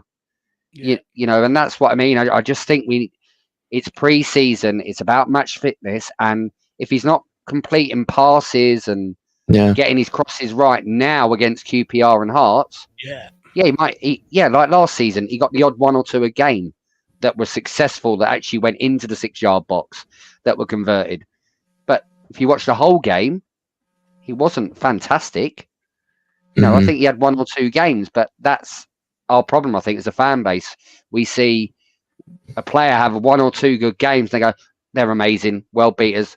Look at what he did. He done this. And then the next 8 games, well, where have they disappeared to? Everybody's looking for them. And Brennan Johnson, he had a few good crosses, but I saw one end up in the stands, one end up going out for a throw-in, from one side of the pitch to the other. So I don't know what they're watching, but I'm seeing the same as I saw last season. I'm not seeing any different. They're getting some of their crosses, but they're not 9 times out of 10. They're going ski whiff or wayward or not to the places they should be. Yeah, fair. Couldn't agree more. I think it's a huge problem for me. Yeah, like we can sit here and pretend it's going to get better, but like you said, if you're not getting them against Hearts and QPR, is that going to happen? And against like City and stuff like that. And judging off last season, I still think the answer is no. I think we do need to bring someone else in that position. Killian Kenny here though with a question. Paul, he wants to know: do you think we're going to sign any new goalkeepers? Personally, I don't think we will. Actually, maybe a bit of a surprise question for you off the back of this. Could Brandon Austin be our number 2 this season? Fraser Forrest is 36. We haven't seen him. I don't know. 45 minutes and look good. I think he could be, to be honest. And I think, the club give him a new contract. So maybe that was with that in mind, with Forrester being the age he is, and he's picked up an injury. And he didn't really play that much last season, if I remember rightly, because we went out early in both cups. So, yeah, I can see Austin being the number 2, but then I can also see Gunter as the number 3, just in case. Because he played amazing against QPR. He had a few good saves, and they were against a championship side as well, not under 21s. They were on a championship side. So, I'm looking forward to seeing Gunter maybe trying to push Austin. Maybe that's where those performances have come from. But I don't think we'll be signing a new keeper anytime soon. I think we're going to develop what we've already got at the club. And with the way Gunter's looking, maybe he's going to come through in the next 3 or 4 years, and he's got Vicario to learn from. Maybe it's Austin that has to keep his place as number 2. Don't forget Josh Keeley there either, Paul. Exactly. So many talented keepers. The regular gamer also says, well said, Paul. We're heading for the same sort of season, apart from the first team that has a season of knowing how to play the system. That's why it's naive to think the youngsters will come in. I think the youngsters will come in, and I think we're going to see them a lot more than what anybody is expecting, especially the likes of Bergville and Archie Gray. They are first teamers. They're not what, they're not going to be playing in the under 21s. They're not going to be playing in the academy. They're going to be in the first team, and they're there for a reason, and everyone's raving about Yamal in the Euros. You can use him as an example. If you're old enough, you're good enough. If you're good enough, you're old enough, effectively. And if they can come into that team, great. And to be honest, I'd rather see Bergville come on, when we need that extra bit of pace. We need to break down that low block. Teams are sitting back, Madison struggling to get through and whatever. The likes of Bergville can come on and they can break that line, because he will run at them. I'm not saying they're going to start like in the Premier League and do full 90 minutes every week, but I think we'll see them a lot more than what anyone's expecting, to be honest. I think those two especially. Mikey Moore, you'll probably see a lot of cameos in the Premier League, and you'll probably see him get starts in, probably the League Cup and maybe the early games of the Europa. Yeah. Well, look, I've always said that's where you should be giving these guys minutes to prove their worth, and hopefully Tottenham start doing that this season. But Paul, big yourself up. Really appreciate your support this evening, my man. Hopefully tomorrow's a lot more stress-free in work for you tomorrow. Yeah. You can chill out a little. It needs to be. Hopefully no last-minute change of flights. I hope... we go on about how amazing our technology is across the world, but then all of a sudden, when it goes wrong, everything stops and nothing works. They can't just look at something on the phone and go, "Okay, that's fine. We'll just do it manually." Computer goes down and like, "No, we can't do anything. What can we do?" Well, what did we do 20 years ago when we didn't have technology? People were still going away. So it shows how amazes me. Shows how reliant we are on technology nowadays. It's scary in a way, scary, but it does make our life easier, I suppose. Paul, absolute gentleman. And we'll see you again very soon. Cheers for having me on, guys. See you soon. Have a good one. See you soon. Have a good night, Paul. Enjoy yourself. Rest easy. See ya. Everybody, big up Paul. Really like Paul. Really nice guy. And you know what? He brings a lot for me to think about, which I absolutely love. So big up Paul, guys, and big him up in the comments. Great speaker as well. I think you'll all agree, eh? So big him up in the comments. And lastly, just quickly, a regular gamer before we let Jack come in here on Nick's point. I would say, I know what you're saying about the youngsters getting used to the system. But one thing many people forget is they spent all last season playing that system. It's actually what helped them dominate the under-21s and go on and have their success. So a lot of them are already well embedded into that system, and that's the whole idea behind the academy playing the same system as the senior team, so that when they make that step up, they already know what's expected of them. And I think that's why you're seeing them shine in the system in pre-season. Personally, a regular gamer. Let me know your thoughts on that. No, it's a great point, Dave. You brought that up, actually. There are certain young players that have actually already played and trained plenty under Ange Postecoglou. Plenty is a stretch, but they've already gotten some of the training. Yeah, they've had sessions, and so Ange is quite familiar with them already. There are guys maybe more like Bergvall, like Archie Gray, and other players that are actually a bit newer to the scene, and we're still very impressed by how quickly they've actually seemed to have settled into the system and whatnot, because these guys haven't actually had any of these sort of extra sessions like Donnelly and others have in the team, and Mikey Moore included. So Nick Carey, very kind of you with Paul. I agree. He's got a great accent. He also makes great points as well. Great big up to you, Nick Carey. Appreciate your support as well as a member. But we have at the moment here, everyone, if you've saved the link, please hit it now. Come on and join us. The link has been taken down, but if you haven't saved it, just would be a good idea to click in and come in now, because we only have 2 guests left. And they've been waiting very patiently here. We have Tyler, the Big T, out in Florida, and then we have Adrian Brown, who we haven't spoken with in a while. Looking forward to chatting with him. But if anybody had any other plans to come on, hit that link now and come and join us, please. Please do let us know. And also, good to see you in the building, Kate, as well. Great effort for Mickey Hazard's charity stream, on the bench. Absolutely brilliant. Fair play to you. I know she's going to be auctioning off some items as well. So, make sure you check out for that. I'll post it in the community section for anyone that's interested and wants to maybe get their hands on some stuff there. Big up, Kate, and absolute fantastic work for you and Jimbo yesterday, and I'm glad I could make it on, for the first hour or so. And this from Moondog as well. Hit that like and subscribe. FA Cup is coming home. Everybody, you got to do what Moondog's orders are, hitting that like and subscribe button. And look, I'd love an FA Cup to come home.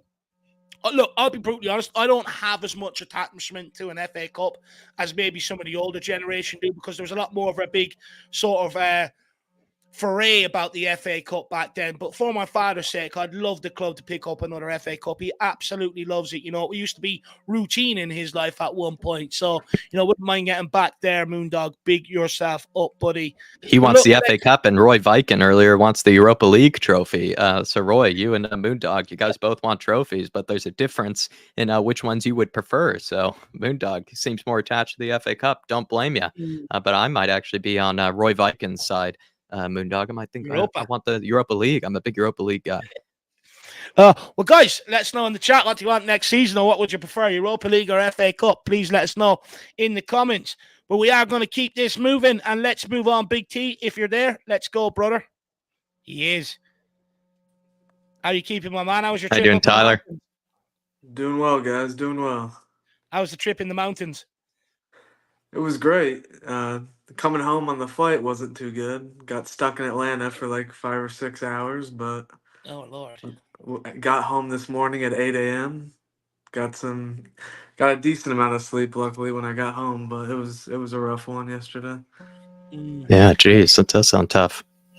Back to civilization, not easy either sometimes, Tyler. Not easy, but look, it's been a while. You've been on your holidays and stuff like that. I mean, what would you like to talk about? I'm sure there's been plenty of stuff that's been stored up over the weeks that maybe you want to speak about. Yeah, I mean, just in general, seeing all the youth players, even though it's preseason, getting all these minutes is awesome to see. And a lot of them are taking their chances. I didn't see the second game. I was floating down a river catching some big trout, but so sadly missed that game. But I saw the highlights a little bit of the Basuma goal, which was beautiful, and it was Scarlett scored off a Mikey Moore assist, so that was good to see as well. They were. Well, look, we won't grill you on them games, so considering you were enjoying, sounds like the life, which is absolutely brilliant. So we'll start with maybe some of the transfer stuff that's out there today. I mean, look, Let's get into it. I suppose Zinedine Salzburg on his way out. It looks like Brian Hill's on his way out. Are you happy to see Spurs maybe selling on players that are not a part of Ange Postecoglou's plan? Yeah, I mean, sadly, Hojbjerg just didn't fit the system. He's a hell of a player. I love him. He put in so many great shifts, especially under Mourinho and Conte. So all love towards Hojbjerg. Have no hate towards him. I'm sad that we only got what was it, like 13 million? I mean, the guy is worth 25 to 30 easily, but what are you gonna do? Surprised he went to Marseille, 1 year left on his contract though, Tyler, so that reduces the value. And everyone knew that we were wanting to get rid of him, so I mean it makes sense. But I'm surprised he went to Marseille though. I would have thought he would have went to a better club.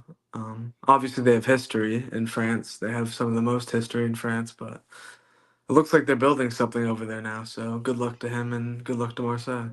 Mm.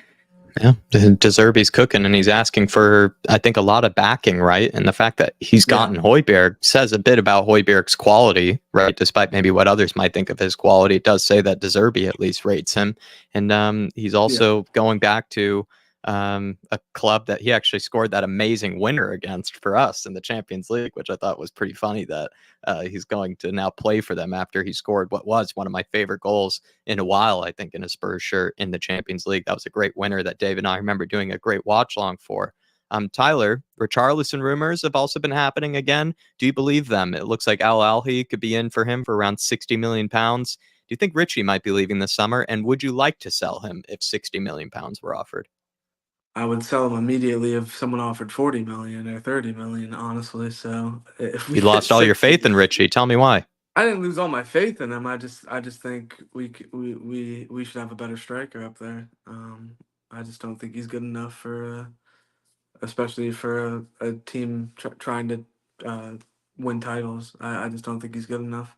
I don't hate the player. Don't get me wrong, but if we were to get 60 million, that's easy. Anyone should be wanting to accept that. And if you were to sell him for 30, 40 million pounds, where would you reinvest that money? Ivan Toney, even though off the field issues a little bit, I think it's the obvious decision right now. Mm-hmm. I think he's just way too good. I can't believe no one has went in for him yet. It's crazy to me. Why is it that you think no one's in for him? Is it because he's already made his mind up on the club that he would like to go to? Brentford are making it difficult. Why do you think it is that there's been very few Ivan Toney rumors? Well, initially with the Euros, but I think just the off the field stuff. Maybe people are maybe the clubs are still worried about the gambling. I don't know. Also, it seems like maybe there's a little bit of character issues. The way he came back to Brentford didn't seem like he was fully, committed. So we'll see what happens. But I think we should be all over that. And yeah, I was just going to say, I completely agree with you. I think we should be all over Ivan Toney. Look, I get about the, people concerns about his character, but when he came back from his, look, realistically, he should have said nothing until the end of the season anyway, and repaid Brentford's fate in him. But we've seen how difficult it was to get David Ray out of there, and stuff like that. We've seen how difficult it was for us to get Ollie Watkins or try and get Ollie Watkins out of there a few years ago. Brentford don't really play ball with Tottenham. And I feel Ivan Toney done it knowing that it was going to be difficult for him to get a move anywhere to try and force, Brentford's hands to sell him. So on that one, I'm not going to read into that too much, although I don't like that sort of attitude, but I can understand it. But I think the biggest thing why no one's actually gone gung-ho is the gambling. I mean, that can strike back at any minute, you know what I mean? Yeah. And then all of a sudden, he's gone for 6 months and your plan's gone out the window because you've no backup. 100%. And then with the Brian Hill news today and Reguilon, you guys know how big of a fan I am of Hill Messi, but sadly it just never worked out. I mean, he never really truly got the game time, but even when he did, he, other than that little stunt under Conte, he never looked, too great. So I can see why we're going to get rid of him. Hopefully we can get a decent feedback. I have there been any rumors? I'd imagine it's going to be like 10 million, maybe 8 million.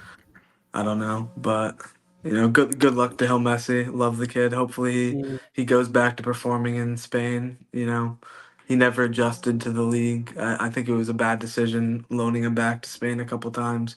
He should have been loaned to lower league, Premier League teams or the Championship. If we truly wanted to develop the kid, what did we do? We bought him for what?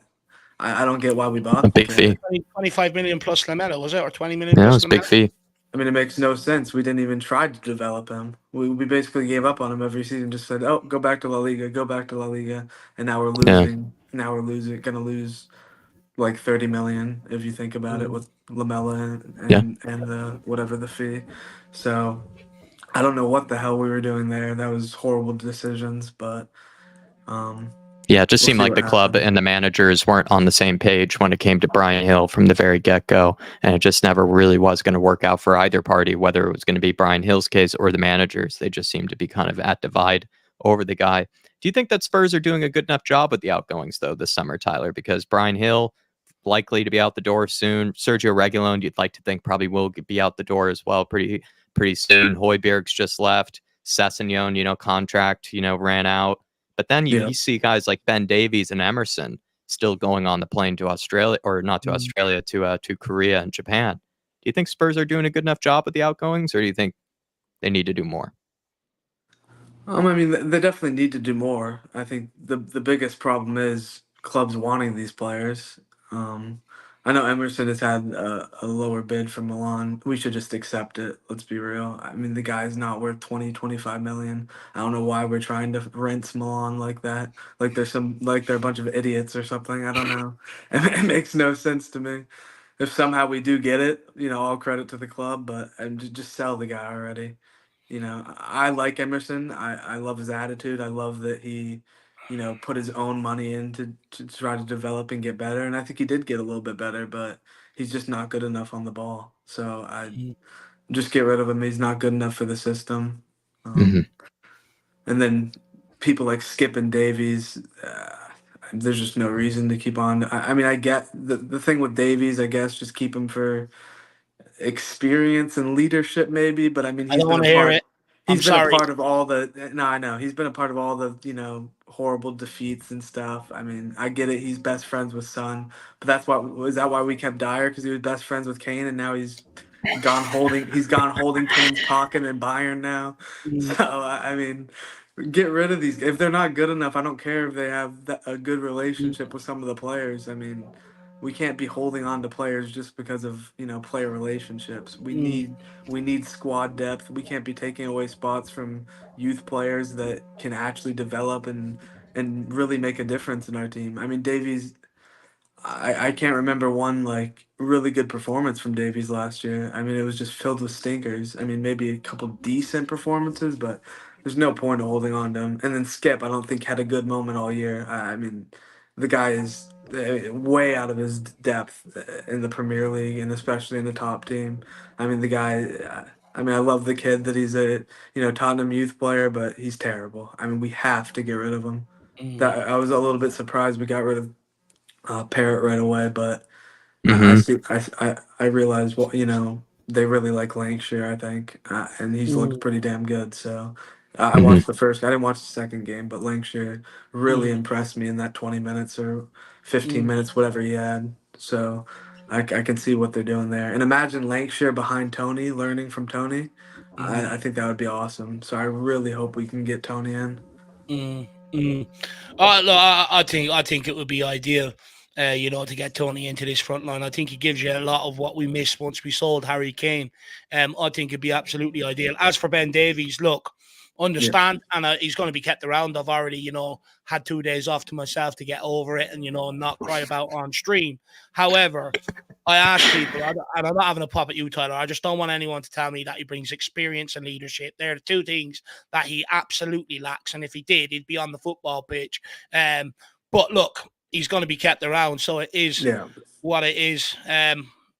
Son keeping him here, don't understand it. But look, not going to cry about it, Tyler. Anything else you want to talk about in terms of, look, are you concerned that Tottenham haven't actually got more players in the door? Yeah, very concerned.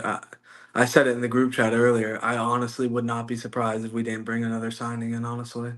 Especially with what they've seen from the youth players now. Maybe they have excuses to not bring anyone else in. I'm really impressed with Jed Spence, by the way. I know it's just, Yeah. basically 2 half games, but very impressed with him. I hope he can turn it around. Was a club signing, but hopefully now Ange can, Ange sees what he's bringing to the table, and I think he could be a really good option, especially off the bench if we need him. And you never know if he ends up taking Poro's spot. He's a much bigger guy, more physical. I mean, we could really use that, especially for set pieces and stuff, and defensively if he can be a little bit better. But Mm, um, we'll see what happens there. Also, Brandon Austin, I was really impressed yeah. in the with his feet, he's useless. But I mean, almost all keepers are. I feel like right now. I don't know why, but whenever I'm watching keepers, they look so nervous with their feet. It's so refreshing seeing a guy like Ederson when he gets the ball, he can just whip it wherever. But Mm. Austin looked terrible with his feet, but that one save was incredible. I heard Gunter had a good performance He did. as well in the second game, so that's awesome to hear. Just go ahead You and need get rid of you need Forster.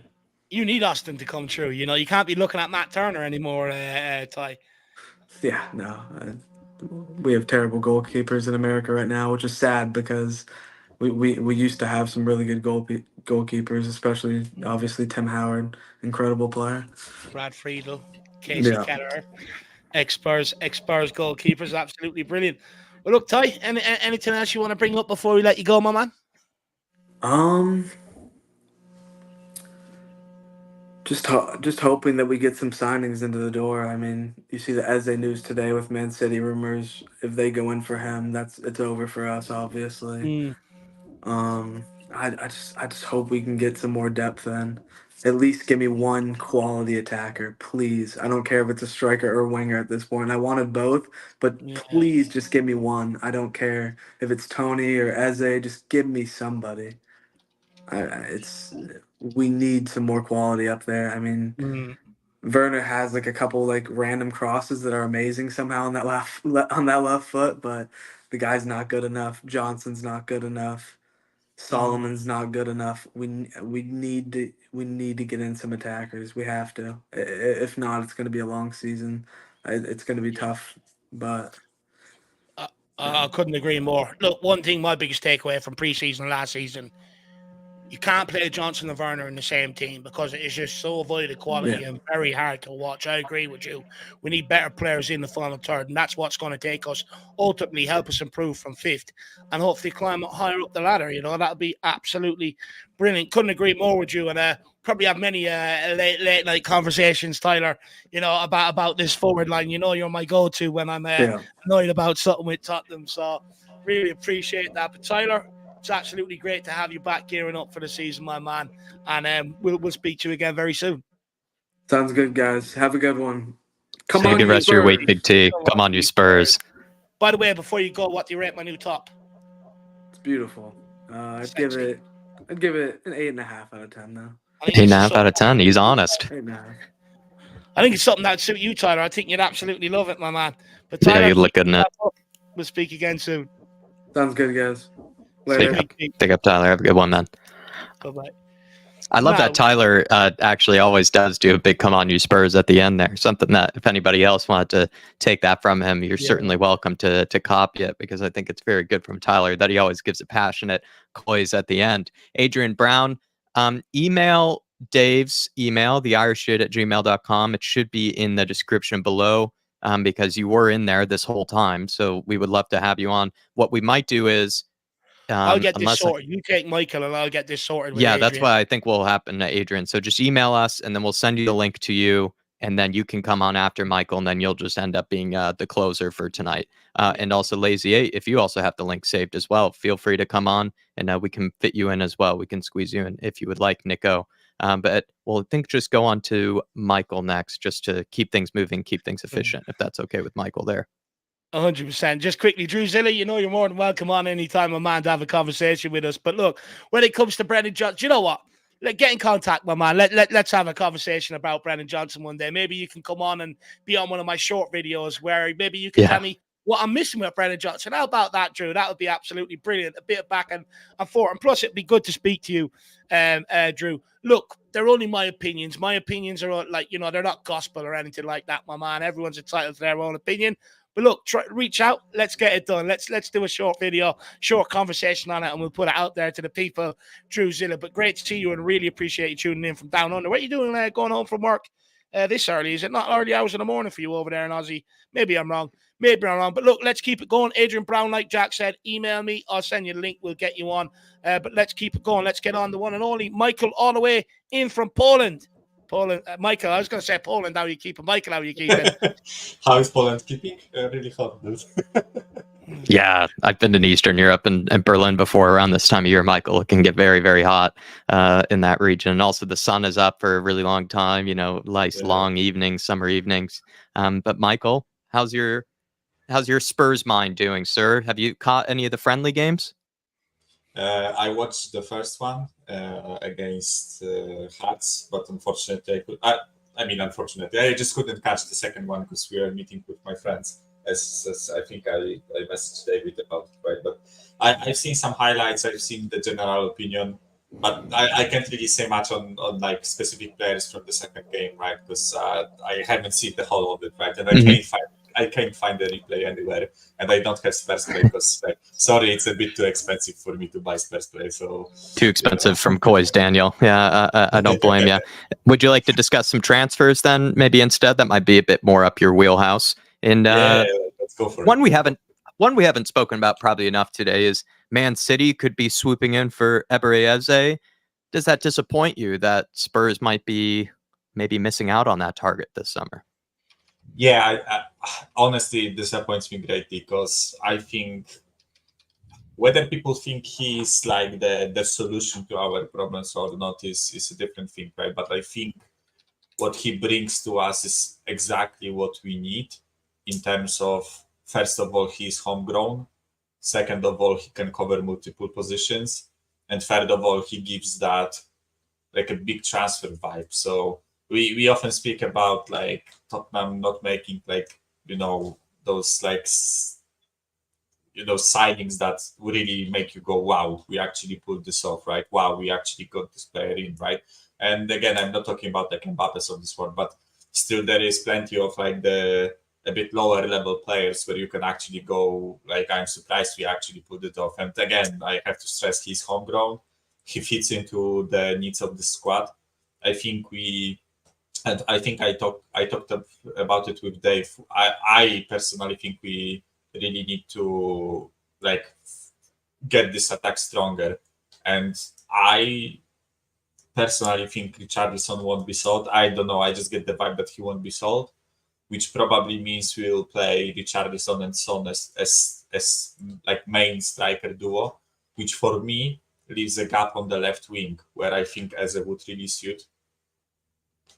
He's that type of like inside forward, a lot of like in the midfield play that he does, which I think really suits what we need. And I also think he can give us cover in the 8 roles, right? I don't necessarily think he can play alongside Maddison because I think then the midfield won't be physical enough and won't be like running enough, because as much as they do press both Maddison and Eze, I don't think they are like Pape Sarr levels of covering ground and all that stuff, right? So, but I think he could provide competition for Maddison, and he also could provide some much needed backup to Maddison when eventually he gets injured, right? Because that's usually what happens with Maddison. He usually gets injured during the season, right? So I think having a guy like Eberechi would be really useful, right? Because I guess it looks like Bergwall and Kulusevski can cover that position, right? But with Kulusevski, I would still I'm not sure if we should just treat him as a Maddison backup. And with Bergwall, I'm not sure if we should put as much pressure as that position would require, right? Playing in the Premier League, in the first team as an 18-year-old who just got his move, right? I think it would be a lot of pressure. So I personally think we need a guy like Eze. And listen, as you said, if City comes in for him and City wants to bid for him and they want to buy him, then there is probably not much that we can do in convincing Eze to sign for us, right? Especially what pisses me off the most? I think if we really wanted Eze, if the club really wanted Eze, it would have been done already. I don't see a reason why it would take so long. You don't think the Euros was an excuse or anything? Yeah, but Euros is over for like a week already, right? So that's why I'm saying if we really wanted him, then I think a week is more than enough to actually get him over the line, especially since it's been widely reported what the transfer fee is and what Crystal Palace wants, and especially because it looks like we've been working on the deal behind, in the shadows for a long time, right? So I seriously do not see a reason why why it would take so long. So I personally am thinking that it's either we are waiting for the outgoings, for more outgoings to happen, or we are just not that interested in him. But for me personally, I think he just suits what we need, and he's homegrown. That honestly, that's such an important feature, being homegrown for us. That's why we are getting linked with guys like Gallagher and Ramsey, right? That this is the only reason I think we are looking at them, is because they are homegrown and they are English, right? Mm. No, it's fair, and I would also be really disappointed if Eze didn't come. If he doesn't come, who would be your alternative as a winger? I think Pedro Neto might be the other guy that Spurs are taking a deep look at, because he's been mentioned a couple of times. We know he's leaving this summer from Wolves. Do you think, what's your alternative to Eze if it doesn't happen? The thing is, like, I'm not gonna lie, I am concerned with Neto's injury record, right? And I know that you can make an argument that, you know, he would play less in our team. He wouldn't be like such a vital, because, you know, whenever Wolves needed him, he was always being played, right? Whenever he came back from an injury and whenever he was ready or wasn't actually ready, but, you know, he declared fitness, right?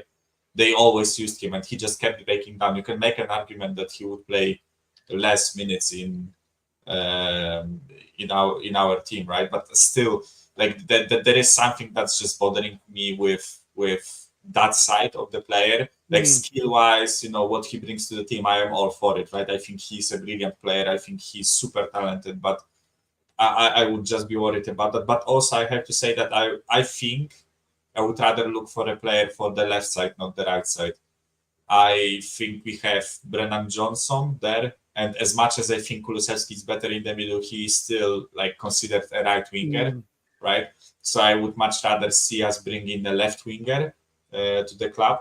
But I honestly, like, my go-to would probably be Chiesa, but I don't know how this thing is going on. And I know it's a bit hypocritical for me to say Chiesa, as I mentioned, Neto's injury record at Chiesa is not necessarily, you know, the most injury-free player, right? But I honestly, I haven't delved deep into like the left winger market. I am not sure actually, right? Because I think there is plenty of talent in the wings. It's just that, like, forget guys like Nico Williams, right? They are not coming to us. I think the wage demands are too big, and there will be better clubs than ours to fight for his signature, right?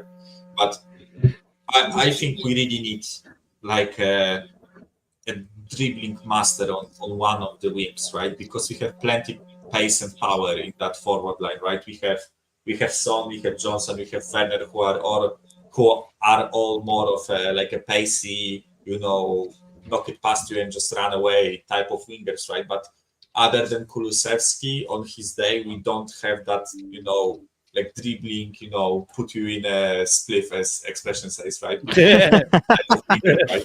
We don't have that type of guy, and I would really appreciate it if we actually went for a left-sided player that is good at dribbling and good at carrying the ball into the field, right? Not necessarily, you know, outside and just whipping the crosses. And I would greatly appreciate it if you had a guy that can just, you know, come in and basically like a Doku, right? I know Doku is not going anywhere, right? But like a Doku or like Grealish, maybe, right? I don't know if Grealish is the same thing, right? His wage demands would probably be too big for us, right? But that type of player, not necessarily to the same level, but I think we could find someone like this, right? The next time we speak, I will definitely have some surnames, don't worry. But I just didn't have time to delve into the market, right? Totally.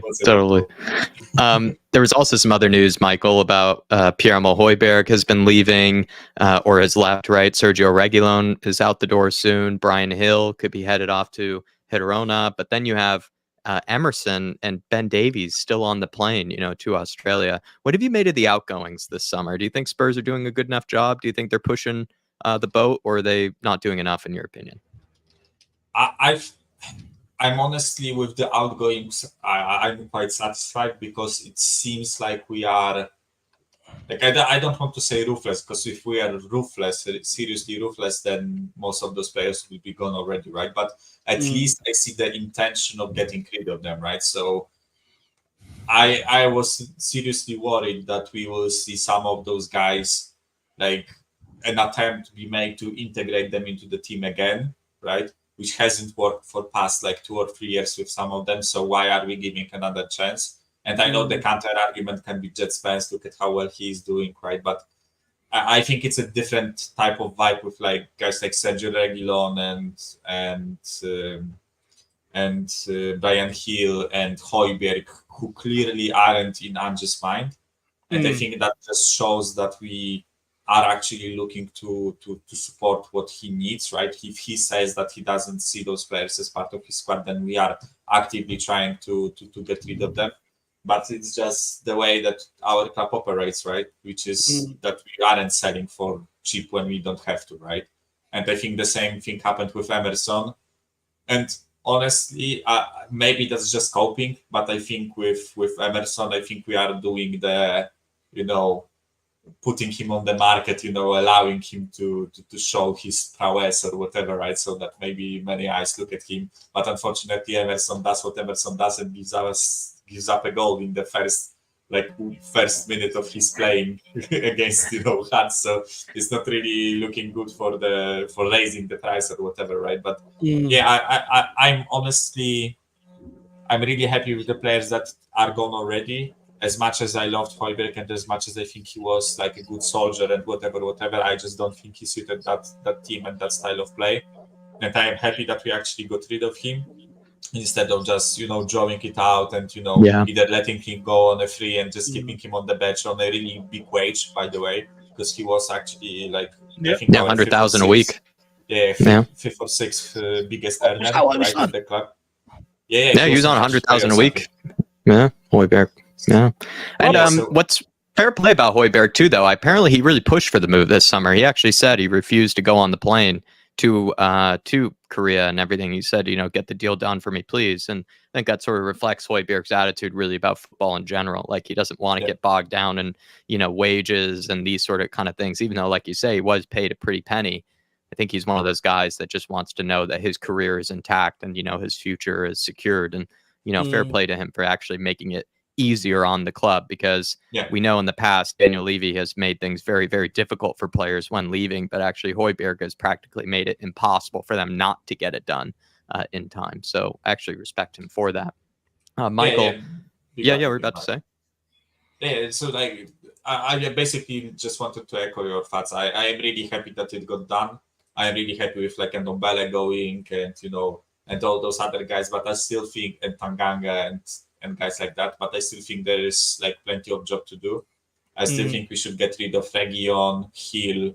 I would preferably sell Royal. I know that there are some that think that he can be of use, but that's not. I'm not in that boat.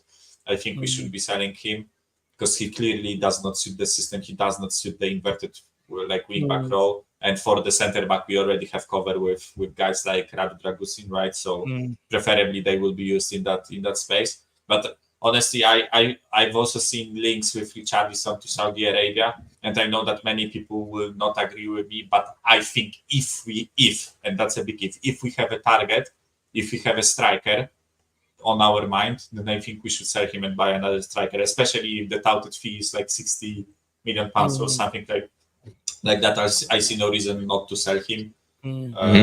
He seems to be injury prone. Like I know he scores some goals and his like hold up play maybe like could be worked on, and maybe he could be like a good player for us, but it's all maybes, right? The striker will actually convert the chances, right? Instead of just on my day I convert brilliant chances, on my day I just sky everything over the bar, right? Fair point. I would rather have a player that actually gives us like confirmation that we can score goals like Tony, right? But that's only if we are actually looking and have a target, right? Because if we are to sell Richarlison and then just dilly-dally and end up with like a random striker from low tier French club, then I'm not for it, right? Then I would rather probably keep Richarlison, and that's hard for me to say. Do you know what? I just can't believe we're in it after selling our greatest striker. It should be one of the main priorities on the list. I can't believe we're still in a situation, where we're even considering selling Richarlison to bring in another guy. We should have two at this football club. They should have known they needed two once they were selling Harry Kane. Look, if 60 million comes in, he's gone. The club are taking it considering his availability. But I'm always going to keep to my argument. We should have two for every position. We should have two strikers, and I still stick by. Should keep him. and add to it, because if not, I feel like we're giving the club an excuse to feel like it's okay to sell him and bring another guy in without having any real competition. But Michael, really appreciate your time this evening, my man. We're going to have to let you go because we've got people flying here in the back end, and me and Jack need to be off by a certain time this evening. So I do really appreciate your time, my man, and we'll speak again soon. If it's Kobe, you're around? Yeah, speak again, sorry. If it's Kobe, it'd be 9:30 your time in the morning. For the next preseason game, are you available for a pre-match build-up? I'm not sure. I will give you guys a message on WhatsApp, okay? Because I'm not certain what I will be doing on the weekend. So yeah, no worries. I will give you guys a call or a message on WhatsApp. Yeah, please do. Let me know anyway. Preferably 2 days beforehand, so it gives me time. Yeah, of course. Cheers, lad. Cheers, have a good rest of your week, Michael. Enjoy yourself. Have a nice week, my man. Have a nice week. See you soon. Bye-bye. See you, man. Bye-bye. Everyone, big up, Big Mick. Of course, been brilliant. Was brilliant on the last pre-match build-up, and hopefully we can get him out for the Vizsla Kobe one as well. Love talking to Michael, and it's good to see him stress the need for a striker. It's not a lot speaking about it, and we need to hammer home. We do need more firepower. It's absolutely important, especially after everyone dismissing it when we had it. But look, that's an argument for another day. Let's keep it moving. I'm not getting bogged down into that one today. Let's keep it moving. We've got 3 more left for you. We've got Adrian, then we have Drew, and then we have Sean. So they'll be the last 3. Unfortunately, won't be able to take any more this evening, guys, but next Monday. But it does go to show, make sure you start arriving a little bit earlier and getting that link. We're starting to get competition for it like we are for Tottenham's first 11, hopefully. But let's keep it moving. Finally, we've got Adrian on. Good to see you, my man. How are you keeping, sir? Hello, all. You're all right. Sorry about the technical gremlins. Like your live stream the other day. We'll just blame it on Microsoft, shall we? Yes, exactly right, Adrian. And then it'll all be resolved quickly. But thank you for your patience. I'm sorry. Right as we were about to bring you on as well. That's just always how it works, isn't it? Right as you're about to be brought on. Thank you for your patience. What would you like to start off with? Transfers or preseason stuff? That's what kind of we've divided it with today. Have you seen any of the preseason? Yeah, I have seen the preseason. I saw Dave see me on the chat over the last few games. Very impressed with the youngsters, but we should be, because they're the guys that actually brought the cup home for the Premiership in the second. Is that not right? Oh no, I was doing this to loose chill music. No one's gonna. No, you're spot on, Adrian. All right, okay. It's just waiting like I got something wrong. No, you are very correct. They are the trophy winners. They're the winners that have been so they're the given trophy a chance. winners. So trophy winners. They're going to have to carry on with that, winning streak, and and they've proved it within the starting of the show games. And I think I put it in the actual comments the other day. Is that they're going to prove these senior players. They're going to challenge them, and they're going to challenge them for this first spot. And I think that's really great. I mean, I'm feeling very hyped about these new youngsters coming in. I think we've done some really good investment there, in my opinion. With all the other new comings in, I was totally impressed with Jed Spence. By the way, I had to bring in Jed Spence. Because, I looked at him and I thought, this is a mature Jed Spence, Yeah.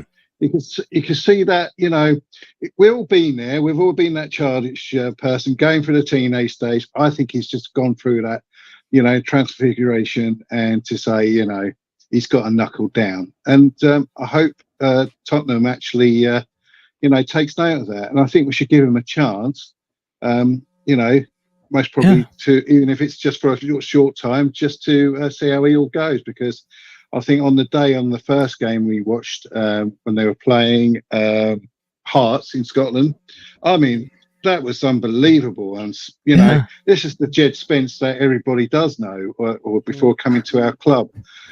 But like a youngster coming down to London, it's a very big, bright lights and cities and everything else like that. And people got to remember, it's a very daunting thing from coming from a countryside or a country town or whatever part coming to London. It is very, you want and especially if you've got money like that's just been given to him, he's going to spend it.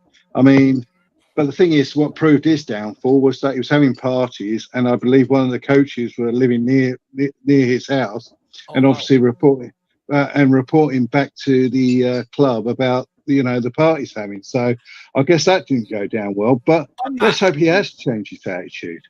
On that, Adrian, do you think the parties were because, look, it was during a period at a time, to be fair to the kid, that, he was exiled from the team purely because Conte wanted to use him as a pawn between, you try and win a battle over Daniel Levy. So I do get what you're saying about the parties. And look, obviously not ideal, right? But I just want to maybe throw that caveat out there that if I'm a young lad, 22, his money and the Premier and the team I'm with don't want me, I'll probably go down the same route, to be brutally honest. I'm a young lad, especially if I don't have the right people in my camp around me to tell me to keep my head, focused and stuff like that, I probably would go down the same route.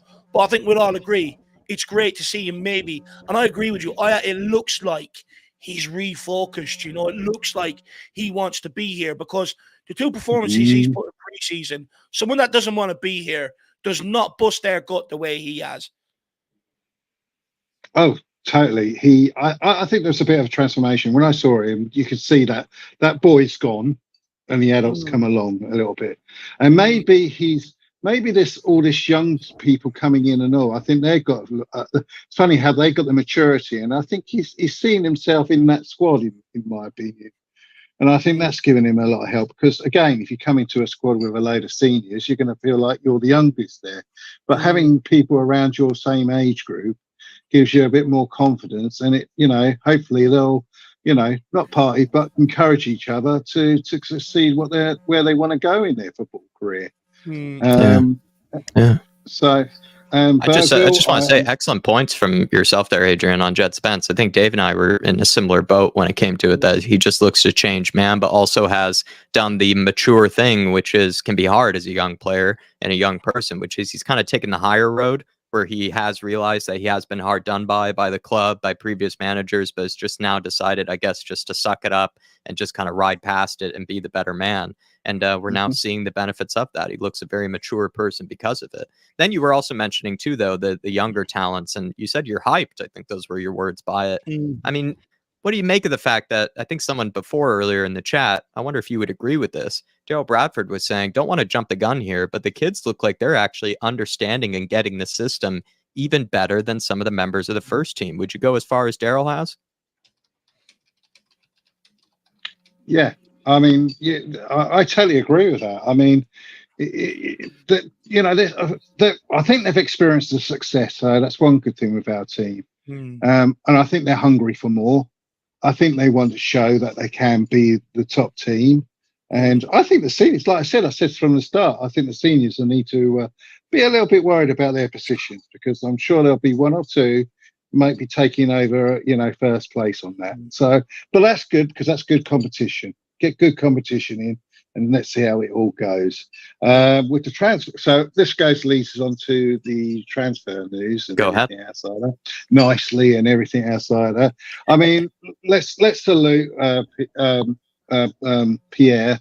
He done a good job for us here at Tottenham and that. But again, he doesn't fit the system. He hasn't fit the system for the whole season. Again, he was just is it Mourinho or Pochettino?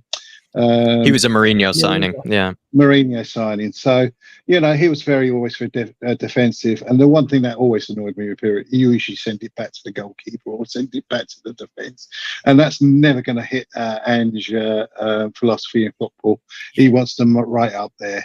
And that's why, I think this is why he wants the youth to come in. I mean, they're going to ring, if we bring the youth in, literally, can you imagine? If they're going to compete with our seniors, just imagine how they're going to compete with all the other team seniors, because they're going to get into their older age. We've got a young, athletic, and you can tell the fitness is there.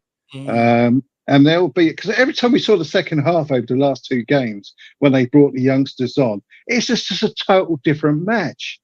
I mean, the first half was just, let's be safe, let's not burn ourselves out. But they're 45 minutes. It's a friendly. But, we all knew that Ange's most managers always happen. First half, change over, second half, let's see how the team plays, And the first time, so the first half, the seniors are not helping themselves. I'm going to say that. So if there's any seniors watching our channel, you need to step up your game. For sure, because you might get these little youngsters taking your position, and we don't like that, especially when you're growing older. You never like to see a younger person taking your position a bit, but but that's the facts of life, and especially within football, it needs to be. It's a fitness game. It's constantly on the go. I think we're in football. It's one of the most enduring, athletic, cardio sport you can have. No offense to American football there, Jack, but they just throw the ball half the time and just do the odd sprints here and there in that game. But they're constantly running and backwards against the field all the time. Yeah. So you don't get constant breaks to reset up every 2 seconds either. Yeah, precisely. I don't know if that's worse, because just imagine all the blood stinking to your legs all the time. You know what I mean? If you ever go for a run. Well, I must sign a disclaimer. I actually do like the NFL, so don't shoot me out there. I do like it. Yeah. I mean, it's good to watch, but I mean, the only thing with I find it's just a bit too long. I mean, it's like, come on, what is it? Something like how long's the minutes of each quarter? But it ends up being about an hour or something ridiculous. I think the damning stat is it's only about 15 minutes of actually the ball being in play and things actually happening. The majority it is just watching commercials and standing around, which is what Americans really do love, commercials and standing around. But it's having the pizza and the lager, isn't it? That's what we're all about, baby. And just quickly on some more transfers, Adrian. I mean, would you be disappointed if Eberechi Eze wasn't to be secured this summer? That's been the recent rumor that Man City might actually be leapfrogging Spurs for him. I mean, I must admit, Eze, he did a brilliant job over in the Euros. I'm looking forward to that. But he's going to come into this team, and he's got to really prove himself to these youngsters. I'm all for Eze coming. I'm all for Tooney to come in. I'm really getting excited for the season now that there's going to be a real proper competition for all the players to do, and once you've got that hunger, I think they can prove themselves to be in that spot on that game day. I think it's going to be really thrilling to watch Tottenham, but going back to Eze again. Sorry, I went a little bit off script there. No, you're great. Going back to Eze, I think it's a fantastic player, and I think he should come in. And Tooney as a striker coming in. But I mean, what did recently Brentford want? 70 million? Oh, 60 or something. Yeah, something crazy. 60 or 70. I mean, I'm sure we can get it down to about 40 or 30. I mean, that's where I'm thinking of the price mark with Tooney. And I'm sure with Tottenham's negotiation skills, they'll get it past the line in some way. So I'm still very hopeful for Tooney to come over. And yet I know we sound like 70 million. That's a lot, but don't forget we sold Harry Kane for, what was it, 120 last year? 100. It was 100. It was meant to be 120, but we got it from 100. So I believe there's a lot of clauses that if he matches it, it'll reach 120. I actually think you're right. Could be something what we'll do with Brentford. If Kane scores another 5 goals, he'd probably get 2 million in his bank account next week. The way yeah. You know what, Adrian? I just want to say, absolutely fantastic appearance today. Really, appreciate it. And to your point about maybe the first team players getting complacent, I agree.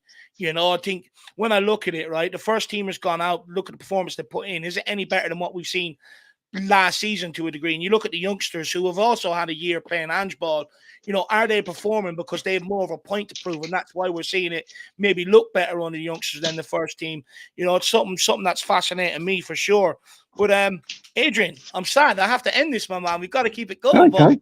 I've actually really enjoyed this, man. I've really fantastic call, Adrian. You ran the show. You absolutely ran it. And actually, excellent points on Jed Spence, because Dave and I recently made a video about him. And I actually wish that we had some of your points, brought across, because it was really nice to hear it from your perspective. You put it in really good terms. Just one thing. I know there's some people, we've got to give, I know there's some people are not a fan of Jed, but I think we've got to give him a chance. We need to give them, also when it comes to youngsters, we need to give them support. And like what we said earlier, Dave, when you are coming in, you need that support. And as fans, that's the biggest support we can give our players, is to show that we're fully behind them 100%. And if we can do that, then we're halfway there. So all the best, guys. I love that. I love that. And you're absolutely spot on, about supporting these young guys, because I do fear, and, that maybe they're getting washed up in people's animosity towards, the ownership, or, the lack of transfers that are coming in, and that, maybe they're getting washed up in that, which I don't like. It's okay to say we've got good youngsters, but we also need to improve here rather than getting them washed up in it. Absolutely key message, Adrian. Thank you very much for your time this afternoon, my man. That's Really no problem. appreciate it. Are you in our group chat? I'm not too sure. I'm on the Irish Spurs chat. We have I'm like not on the group chat now. We have a members group chat at the moment, and then eventually it could be moved to something slightly different, more like a member Discord. But we would love to have you in there. I think you deserve to be in there. So just send Dave an email again, and with your phone number, and we should add you in there. Yeah, cheers. I will do. I'll send another email over, Dave. And sorry about the gremlins a little bit earlier, but we got there in the end. No, and thanks for being patient. Big up to all the other people. And if people want to do phone up going, these are the easiest two people you can ever talk to. Very because kind. they always give you the questions that you will follow through with, so you won't be there stirring and umming. You know what? Sometimes it's hard because you don't want to be asking too many questions, but you also want to be engaging. So it's a fine line, to be able to make sure you can get as much in as you can with your time, but also the questions and stuff. But Adrian, absolutely brilliant call, my man. Make sure I want to see plenty of you over this coming season, and we'll speak to you again soon. All right. Okay. Great production, guys. All the best now. Thank you, Adrian. Have a good rest of your week. All the best now. Cheers. Bye-bye. Come on, you Spurs. Come on, you Spurs. Love that. Love that. Guys, can we get a big up for Adrian in the chat? I mean, absolutely fantastic call. Love that from Adrian. So, guys, please big him up in the chat. But look, we are gonna keep moving. We've got 2 more guests left. We'll be running for about another 15 to 20 minutes or so. So we'll get them in. The next one, I feel like I probably should leave. I'm a bit terrified, he's gone out his way to come in on here and speak to me about Brennan Johnson. Now, I'm only messing, guys. It's the one and only Drew Zilla. We see him everywhere. Sean's channel, this channel. He's a huge advocate of both channels. Let's get him on. Let's hear what he has to say. Hard act to follow it, Adrian, but I've no doubt Drew's going to do it. Drew, my man, how's things? Big up, lads. How are you? Can you hear me all right? Sounding good. Hey, sounding very good, Drew. I apologize for thinking you were out in Australia. I really do. I don't know why I had that in my head. Usually I'm good at where people are living and stuff like that. So I do apologize to you. But look, you wanted to come on, speak about the one and only Brennan Johnson. You think I'm being a bit harsh on him. And look, you're not the only one. Many Spurs I've been harsh. Yeah, many Spurs fans think I'm being a bit harsh on the guy. So explain to me what I'm missing, Drew. All right. First of all, big up, lads. All right, big up. Thank you. Here's what I'll say about Brennan Johnson. If you take everything into consideration, if you take the fact that it's a new club playing a new type of football that he's not particularly used to, you take into account the fact that he was injured when he arrived. Then we had the stop-start beginning of the season, which culminated in 3 or 4 games, then international break, then 2 or 3 games, then an international break, plus everything going on behind the scenes, plus the fact that you add in after 31 games last year, and the only reason I'll caveat is because after 31 games, I had some stuff going on and I wasn't really paying attention. But after 31 games last year, he had a better output than Anthony, Garnacho, Neto, Madueke, Sterling, Grealish, Bernardo Silva, and Doku. Yeah. Now, when you also take into account, I don't think that he was supposed to play the amount of minutes that he's played because of the injuries that we had. I think we had to overuse him. Okay. And I think when you take all of that into account, I think if we get a good season where we don't have the injuries that we have and we're able to play players, because Ange likes to play a really fast system. So he's only looking for 60 or 70 minutes. And then he's looking to swap people out anyway. So if he can get a good rapport with somebody else on the wing, and they can do like a 60, 70 minutes each and then kind of swap, and then someone does 30 and then starts the next game. I don't know. I think there's something there. And the fact that we all get on his back and he doesn't seem to give a he doesn't care. He's still out there. He's still doing his best to produce. I haven't seen his head go down. Fair point. I think there's something there, and I think as Spurs fans, I think we expect more than we're given. But I think when we're given things like that, I think we need to just hold it down and just give the guy maybe just another season. And if he was 26, 27, if he was producing these sorts of numbers at Timo Werner's age, then I'd have questions. But he's 21, 22. This is his second full season in the Premiership. I think you just got to give it another season at least.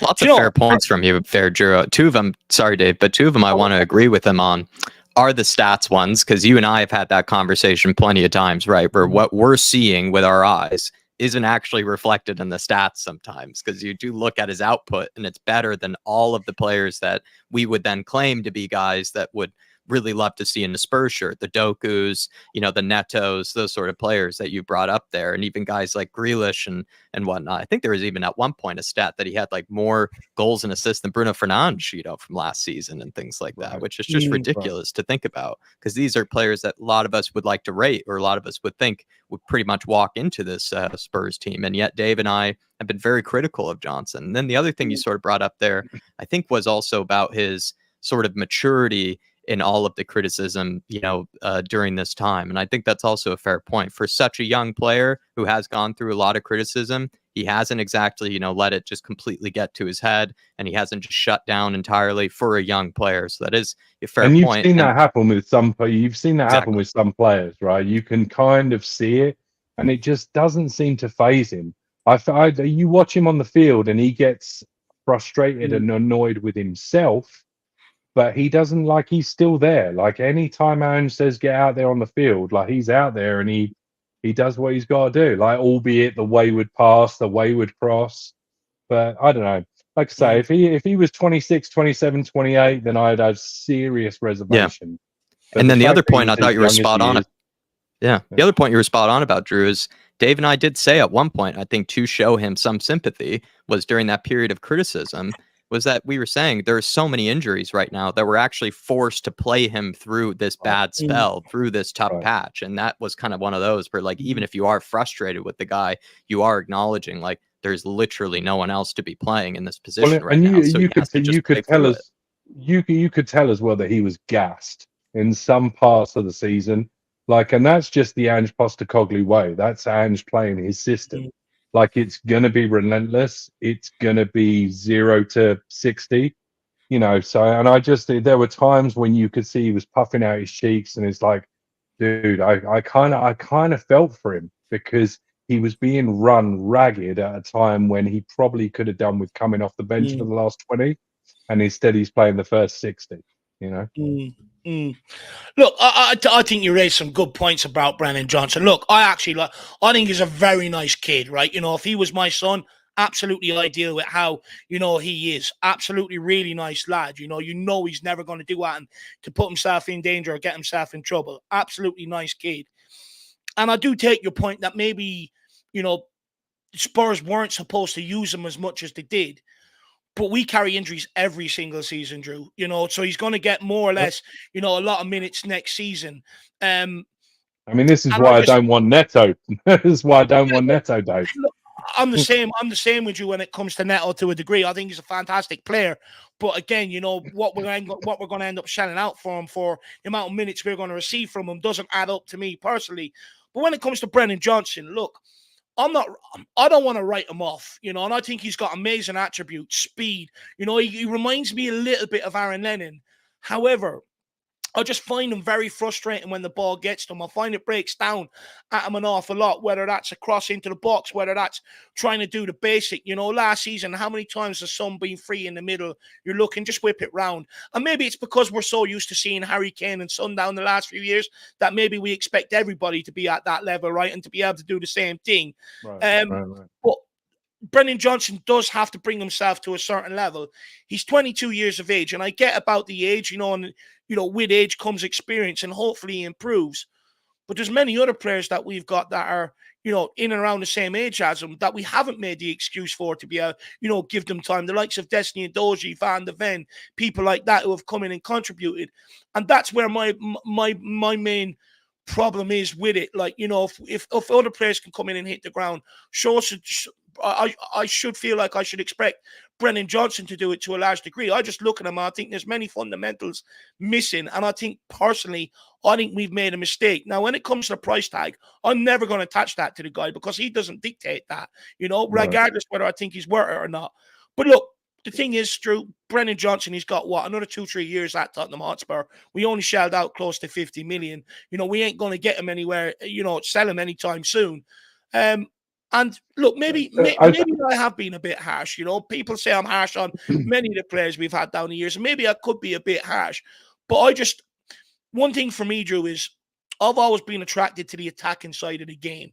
And, that's always what's attracted me to this game. Players that get me out their seats. And, I've been very fortunate in the 32 years that I've been alive to watch some of the greatest players ever grace the game. And that spoiled me to a degree, that I'm expecting Brennan Johnson to do the same. But look, I'm going to give. It's not even. Let me not. Sorry, I don't want to cut you off, but just to give you an example there, like you compare Destiny Adoji to Brennan Johnson, and I get the comparison because of the age. But if you look at both of the trajectories, Brennan Johnson and Destiny Adoji, like even from a frame, from a physique point of view. Like Destiny Adoji is a bit of a freak, I mean, he's only he's 19, 20, and he looks about 26, 27. Like he's just a beast. And it makes you, while I get the comparison and while I accept it, you've got to look at Destiny Adoji had a whole year, is it Udinese or Atalanta? Yeah, Udinese. He had an entire year where basically the coach, by the sounds of it, was just like free reign. You're exactly what I want. You're going to be first on the team sheet. You're playing left back, left wing back. This is why I want you. There's a little bit more, I think, of Destiny Adoji fit into a position. The coach let him run with it. He's already played I think he's played like 50, 60 professional games more than Brennan Johnson. So while I accept the comparison, there are those little nuances that make it a little bit different, right? No. That is fair. That is fair. Look, just with Brennan Johnson as well, it's because he plays such an important role in this team. Wingers, and the striker are very important in this Ange Postecoglou team. And with Ange Postecoglou, he needs wingers that can get on the ball, take players on, beat them to the byline, and get the ball across for the striker or the opposite winger to be able to come in and tap home. Right. Brennan Johnson doesn't do that anywhere near often enough for me. I just look at it. I don't think he's got the right attributes for what we're looking for right now. Can Ange train that into him? Of course he can. Any manager that gives a player time, you can almost nurture them into somewhat of what you're looking for. But my huge concern with Brennan Johnson is just the consistency output, Drew. Sometimes I feel like, he doesn't do an awful lot in the game, but he pops up inside the 6-yard box, taps one home or puts a ball across the 6-yard box, and he tends to get away with it a lot. I'm not being funny. I've got good feet on me. I could tap one home in the 6-yard box. Well, let me put this to you, right? Because I think we can all agree that our front line last year was disjointed, discombobulated. Like 1 minute you've got Son playing on the left and he's playing in the centre. You've got Brennan Johnson, who's new. You've got Timo Werner, who's not quite, trying to settle into a system. So all across that front line, it was discombobulated. Let me just put this to you, right? If you had 2017, 2018, 2019 frontline Spurs, Sonny on the left, Harry Kane up front, and then you put a Brennan Johnson into a cohesive front three unit, do you not think there's a possible chance they either got double the amount of assists? And I know that's because of probably Harry Kane, but if you put him into a more settled front line, and give him less minutes to be able to contribute, more and just like kind of define his role. Again, I go back to, I think it's just an amalgamation of all these things. Like, we lost our best player. The front line was a bit crap. He's trying to find his feet. I think if you put him in a more cohesive front line, I think he gives you more. Do you know, I actually agree with that. I think that's an argument I made, somewhat over the course of the season for the likes of Madison, most of our wingers and stuff like that, Kulu and people like that. If we had more of a cohesive front line, even if we just had a proper presence in the box up front, you're right, you probably would see maybe more output from Johnson and even Werner to a degree. But is it going to be enough to take us where we want to go to? Because we're at a time right now where Spurs fans are impatient. They don't have tolerance or time to wait for players to grow into roles, and because they've waited for years gone by, and sometimes you're waiting for 6-7 years and the player still hasn't arrived. But I do think you raise a fair point there. Yeah, right. If we had a proper number 9 up front that he could link up with, and he knew the runs that he was going to make, where he was going to be on certain runs when Brennan Johnson's on the ball, I do think it would help him. I think it would help many across that forward line. So I do take that point. And the one thing I will say about the front line, Dave, the one thing I will say about the front line as well, just going back to what we said earlier, is if you are going to sell Richie for 50, 60 million, then you have to put that back in and you have to get 2 more strikers, because I'm expecting 1 striker on top of Richie. So if you're now going to cash in on Richie, you've got to bring 2 in. I agree. And that's not negotiable to me, right? I agree.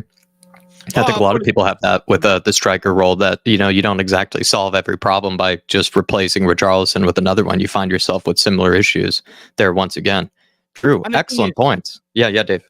And the thing is, you sell Richarlison, you bring in Tony. What's saying Tony gets injured, first day he's here? What happens then? And this is my point about trying to keep Richarlison. I love that you brought that up.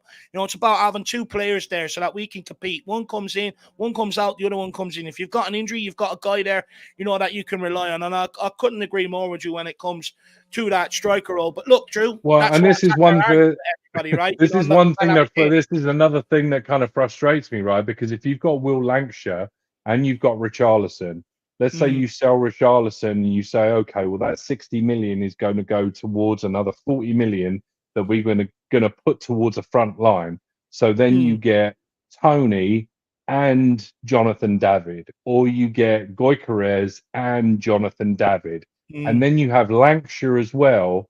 Neither of the two, I don't think, block Lancashire's progression, because I think there's enough games to go around. Yeah. But you need 2 plus the youngster, right? So as I say, if we don't go down that road, I'll be very disappointed. And look, we know it's going to cost us somewhere along the season, right? And that's what sort of makes the disappointment. I completely agree with you. We need 2 plus, keeping either one of Lancashire or Veliz around. And I like you mentioned Gyökeres, actually. I really like that guy. So if not Tony, I wouldn't mind bringing him in, to be brutally honest. Also, as well, sorry to keep going on as well, but why aren't we, how that lot up the road managed to get David Raya on a loan with like an obligation of, like, why couldn't we? And that makes me think that maybe the less people that go for Tony at this point in the window, it makes me think that maybe at some point somebody's going to say, hey, loan him for a year with an obligation. Do you know what I mean? We'll pay his wages this year and we'll start paying you the transfer fee next year. And I can't help thinking that the longer it goes on without anybody putting a bid in for him, I think that's why 2 or 3 teams are circling around thinking that that's going to be the play. No, 100%. Look, I think many people will prefer to take him in on a season-long loan rather than commit the fee, just in case there is any hangover from look, if I'm him, I'm angry at football, right? You banned me for 6 months. I could possibly, if you played them 6 months, could you started over Harry Kane in the Euros? You just don't know. So, I think it would be a shrewd move for anybody looking to bring him in, to take him on loan for the first year just to see. However, with our desperate need of a proper front man, hopefully, if other clubs only come in for a loan, we can use that to our advantage and say, look, if you don't want to loan them, we can give you a fee now. It's not going to be as much as you want. So let's wait and see. But Drew, I really appreciate your time this evening, my man. It's a shame we couldn't speak a lot longer. Reach out to me. We've plenty of stuff coming up this season if you want to get involved in stuff like that. I've really enjoyed this call. And do you know what? This is the way it should be, right? Even though we disagree on things, at least we're not sitting here ripping each other's head off, calling each other names, civil disagreement. And that's what I love. Very entertaining. So thank you very much for your time, Drew. Really entertaining. And you know what? I love the fact you came on to bang me to rights, my man. I appreciate it, actually. Oh, good, brother. Well, I'll tell you what, just a couple of things. I just want to give both of you a massive big up because everything you do is fantastic. And especially anyone out there that doesn't have a member, you should get a member because these boys put in the hard yards. The other thing, bring back Butler. Where is he?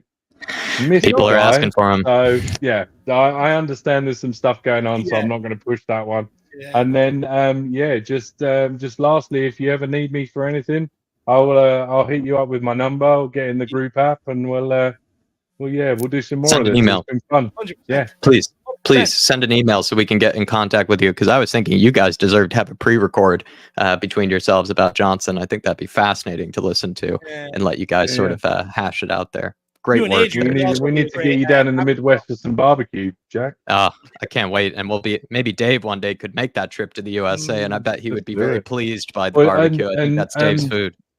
Yeah, that's Dave as well. I'm actually, I may well be in the UK for the Arsenal game. So if I am, I'll hit you up as well. But we'll chat more later. I'll let you get on. Please do. It would be absolutely lovely to meet you, Drew. It really would. I've known you a couple of years now through this, so it'd be nice to actually sit down and have a drink with you. So if you are, please let me know, my man. Drew, absolutely really appreciate it. All right. I doubt your wife will be happy we've taken up your time straight after work, but I appreciate it. Very kind I'm to us. Single lad, so don't you worry about it. Good. Thank you, Drew. You know what? Lucky you don't have anyone to answer to, but thank you, Drew. I appreciate it, my man. All right, take care, lads. Have a good rest of your week. You See too. you soon. Guys, what a legend. Drew, make sure you give him a big up in the comments. And do you know what? Great call. I really appreciate that. And, Drew setting the tone to people. If you disagree, it's fine. Let's just chat it out. So he sets the tone there. And if anyone else ever fancies doing that, where if you disagree with myself or Jack, what I'm saying, feel free to come on. Now I'm not going to bite your head off. We're going to have a friendly conversation unless I'm having a bad day. But I'll pre-warn you. But look, we're on to the last guest of the evening. Closer. Let's get him on. Mr. Maddox, let's hear what he has to say. Everyone loving Drew in the chat. I absolutely love that. Shawnee, 2 tough acts to follow with Adrian and Drew. But how are you keeping this morning or this afternoon? Doing well. Again, always kind of Monday tends to get some late work meetings scheduled. So I was glad I was able to squeeze just in time for closing, as Spurs is a lot more exciting than anything we talk about at our work meetings.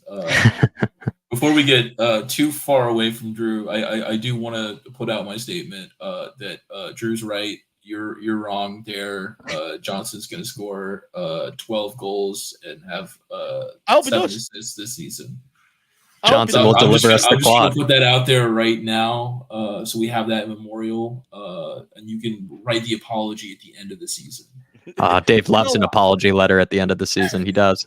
Do you know what? Brennan Johnson bags me about what's reasonable for a winger. About 12 goals and 10 assists. I'll write him personally an apology form. If he doesn't, I want one off everybody else out there. Dave, I don't know if your P.O. box will be able to handle it. Maybe you have to get a big one. But I was going to say, Sean, a lot of people I hope you're having an all right week, because a lot of people were reporting that work hasn't really been the best of starts. I know Paul was saying you had a tough week. Brad was saying as well. So I hope work is going at least okay for you, despite all the boring meetings. But Spurs, that's where we're going to use to take your mind off of things.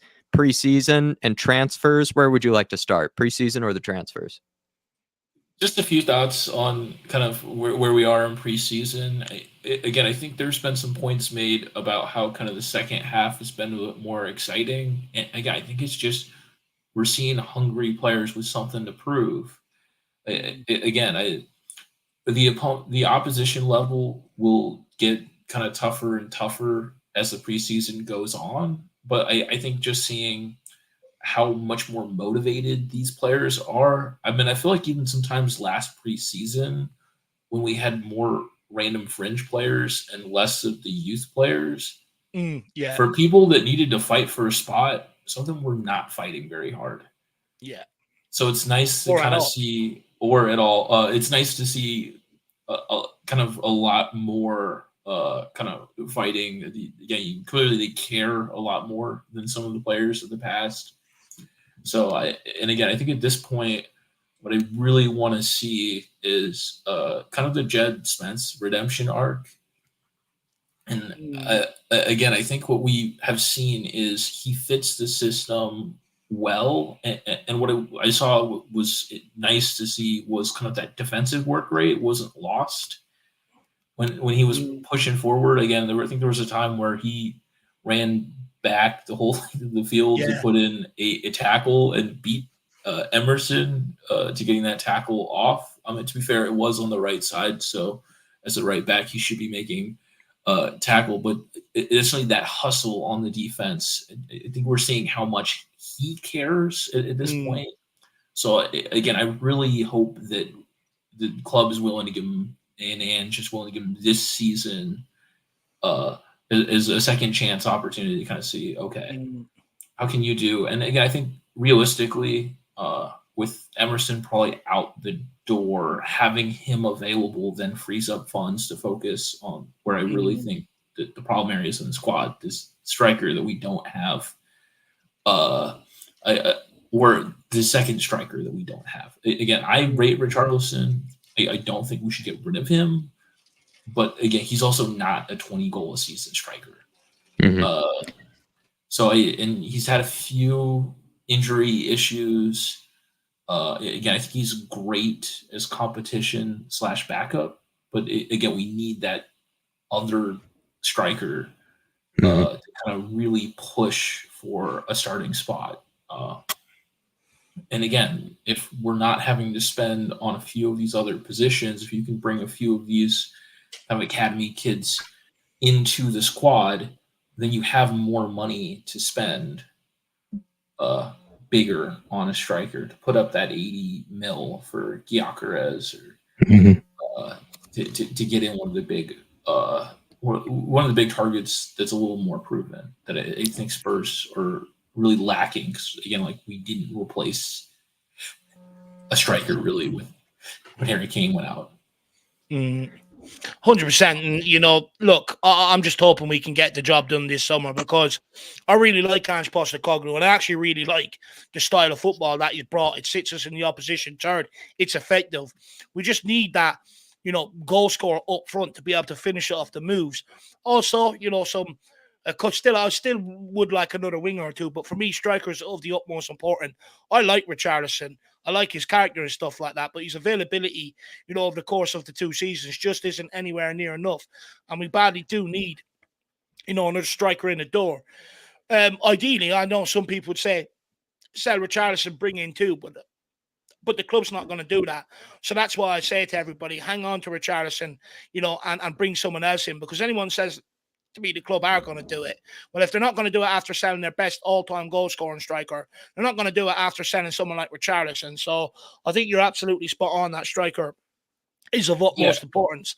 And as for Jed Spence, I mean, I can't wait to see what he does pre-season. I have a sneaky suspicion he's in the squad. Yeah, no, I think he will be. Again, we don't have really another right back with Emerson being kind of on the way out the door. We haven't really been linked to too many. I think since we've seen Spence come back into this fold, they've stopped linking us to a few of these other right backs. So I think the club's hopefully kind of more inclined at with kind of seeing it, because again, he's at a level that I was not expecting. So I think the drop off between him and Porro is going to be much less than anyone we can get for less than 30 million. And again, I think that 30 million needs to go toward that front line, because the front line was the most broken part of our team last season. Yeah. Absent that kind of issues with the defense, but that was more of the massive injury crisis. And again, I think we've gotten in more defenders that were actually solving that to a degree. So again, I think that has to be the focus. And again, I think that there's some youngsters that can come in and make a big difference this season. Mikey Moore, I think he's ready for that first team setup. He looks miles ahead of most of the other players. He looked better than every other player on the other team.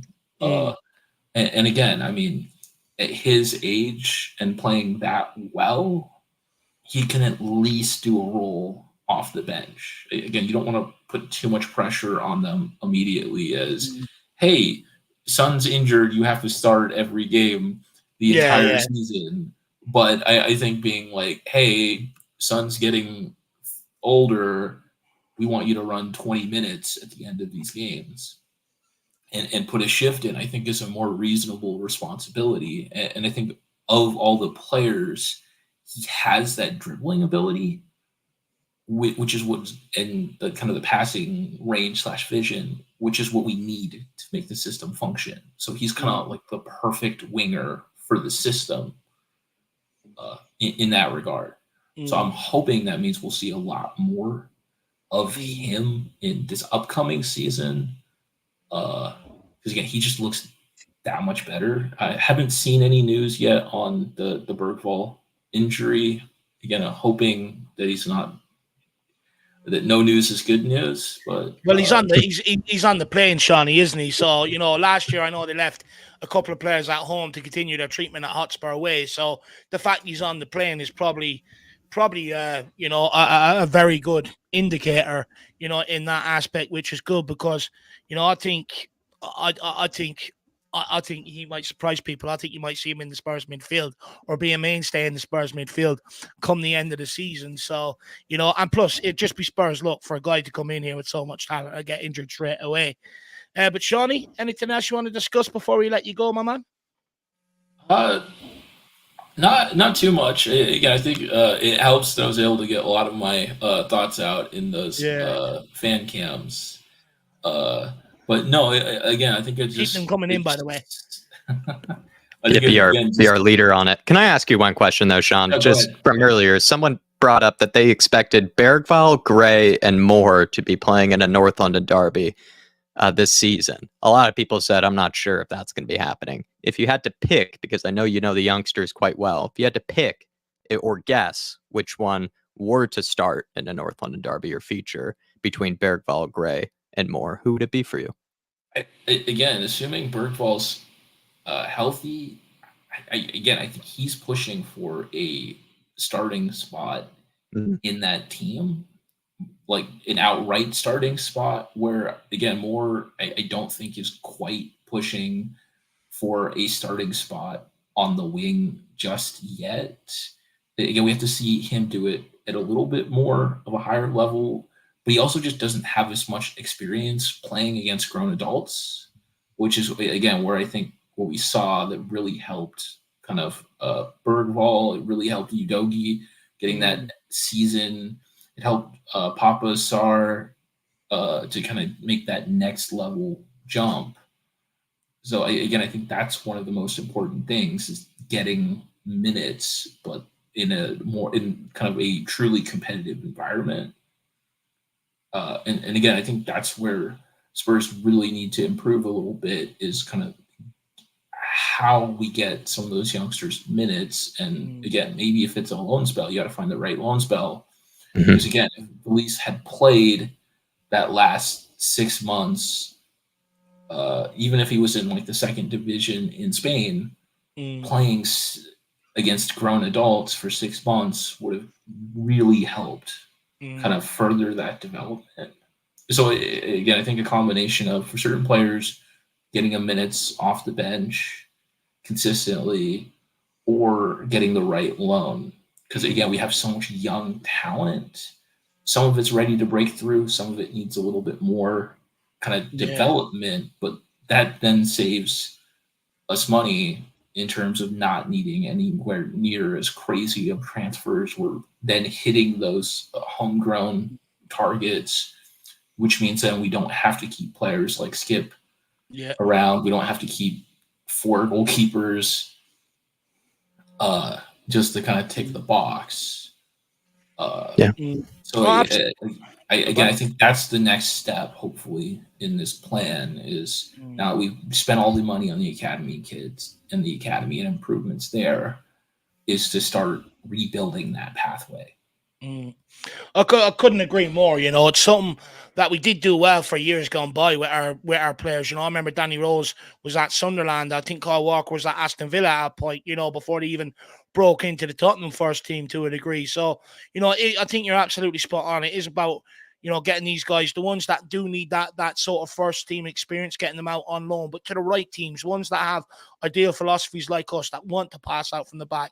There's no point of bringing in a striker and asking him to play in a long ball team if that's not what he's going to be receiving at Tottenham. It's absolutely pointless. But also in terms of, you know, look, Mikey Moore for me, absolutely ready. You know, he's big, he's strong, he takes on players. He's already proven to me at this level he can handle himself. So look, I think you're right. I think maybe 2 or 3, maybe 4 would probably be kept around. The rest will be shipped down loan to continue the development. But we have to fix that homegrown side of the squad. You fix that issue, you have a stronger squad. Because like you said, you don't have to keep the likes of Skip and people like that around who just aren't good enough, but they're being kept around because we have no one else to fill that role. And that's why I think it's very important that Spurs need to, you know, develop these guys so we can finally sort that problem. But Shawnee, I do have to head off, my man. I do have to head out the door. So I'm sorry to cut you off, my man, but I really do appreciate you getting on this evening. And thank you very much, my man. We'll speak again very soon. Yeah, no, again, always fun coming on here and really just talking Spurs for a good 15 minutes. Again, I think this excited just to see what happens with this first game of kind of the tour. I think that's the thing to keep an eye on is kind of as you progress toward preseason, okay, who is getting the minutes at this point? Because you do start to shift at least a little bit. Because I think that'll be big to knowing who's in the Ange's plan. So excited for the next watch along. Come on, you Spurs. Come on, you Spurs. Vizal Koba, 11 o'clock Saturday morning. So everyone, make sure you're there. Shawnee, as always, buddy, great to speak to you. Class as always. Speak to you again soon. Have a good one, Sean. It doesn't even want to say goodbye. He's just out. Just like that. Drop the mic. Absolutely love it from Shawnee. And then we've got this from Drew Zilla to end off. Really appreciate the love, Drew. He says, big up to everyone. So glad I was able to chat to Dave and Jack. And butchered it. Start again, Drew. Big up to everyone. So glad I was able to chat. Dave and Jack are the cornerstone of Spurs on YouTube. Wouldn't be here without them. Come on, you Spurs. Come on, you Flat Cap Army. Come on, you Harris Army. And come on, you Kaniki Army. That's really kind, Drew. Drew Zilla. Look, really nice to speak to you too as well, actually. Do you know what? I really appreciate that you came on with a different opinion and laid it down. You know, I enjoy that. Sometimes it can be a bit boring when we all agree sometimes. So really do appreciate that, Drew, and appreciate your time, my man. Look, we're big fans of you, just as you are of us. You know, we've known each other for years. We've been through thick and thin. We've had ups, we've had downs. And, you know, it means a lot that you're still around here, that I haven't bored you or pissed you off yet, Drew. And look, welcome to the community. Like I said, drop me your number. We'll get you involved. You said you want to do more things and that. So just drop me the email. But really appreciate it, Drew. And, you know, being in America on your own, you know, not easy. So fair play to you for surviving. And also, you know, you have no one else to answer to, which is a big, big plus, my man. So, you know, you're lucky in that regard. Jack, anything you want to say to Drew before we end up? I just want to say that's really, really kind, Drew. And I think we have this special little corner of the Spurs YouTube woods, and we have a special community here. I think we all really just have such a good connection with each other. And I think the way that even Drew and Dave had that great debate about Brennan Johnson really reflects that, is that we all really have different takes, different feelings about Spurs, but I think we really come across really well in how we try to lay them out, and we just have a huge respect for each other. But I just want to say, Drew, very, very kind with the words that you've written here. First time I've seen it. Come on, you Kaniki Army, which I'm very honored by as well. And thank you really for the support and just being so kind to us over these years, my man. You really have, through times of maybe Dave and I sounding a little delusional, too angry, to being maybe too unserious or whatever it's been. You've stuck through it with us, and just want to say very kind to us, my man. Very kind. Yeah. Absolute legend. And look, I don't usually lose too many debates, but I'd give it to you. I think you might have won this one, Drew. So, you know, a nice feather in your cap there to end off. you know. But guys, that's it from myself and Jack. I want to say a massive thank you to everybody today, the chat, the fact, you know, the people that have come on and had their say. I think between us all, you know, we're trying to make it more interactive, more engaging. I think we all done that today. You guys got in your comments, we got them answered, and, you know, great conversation by everybody as well.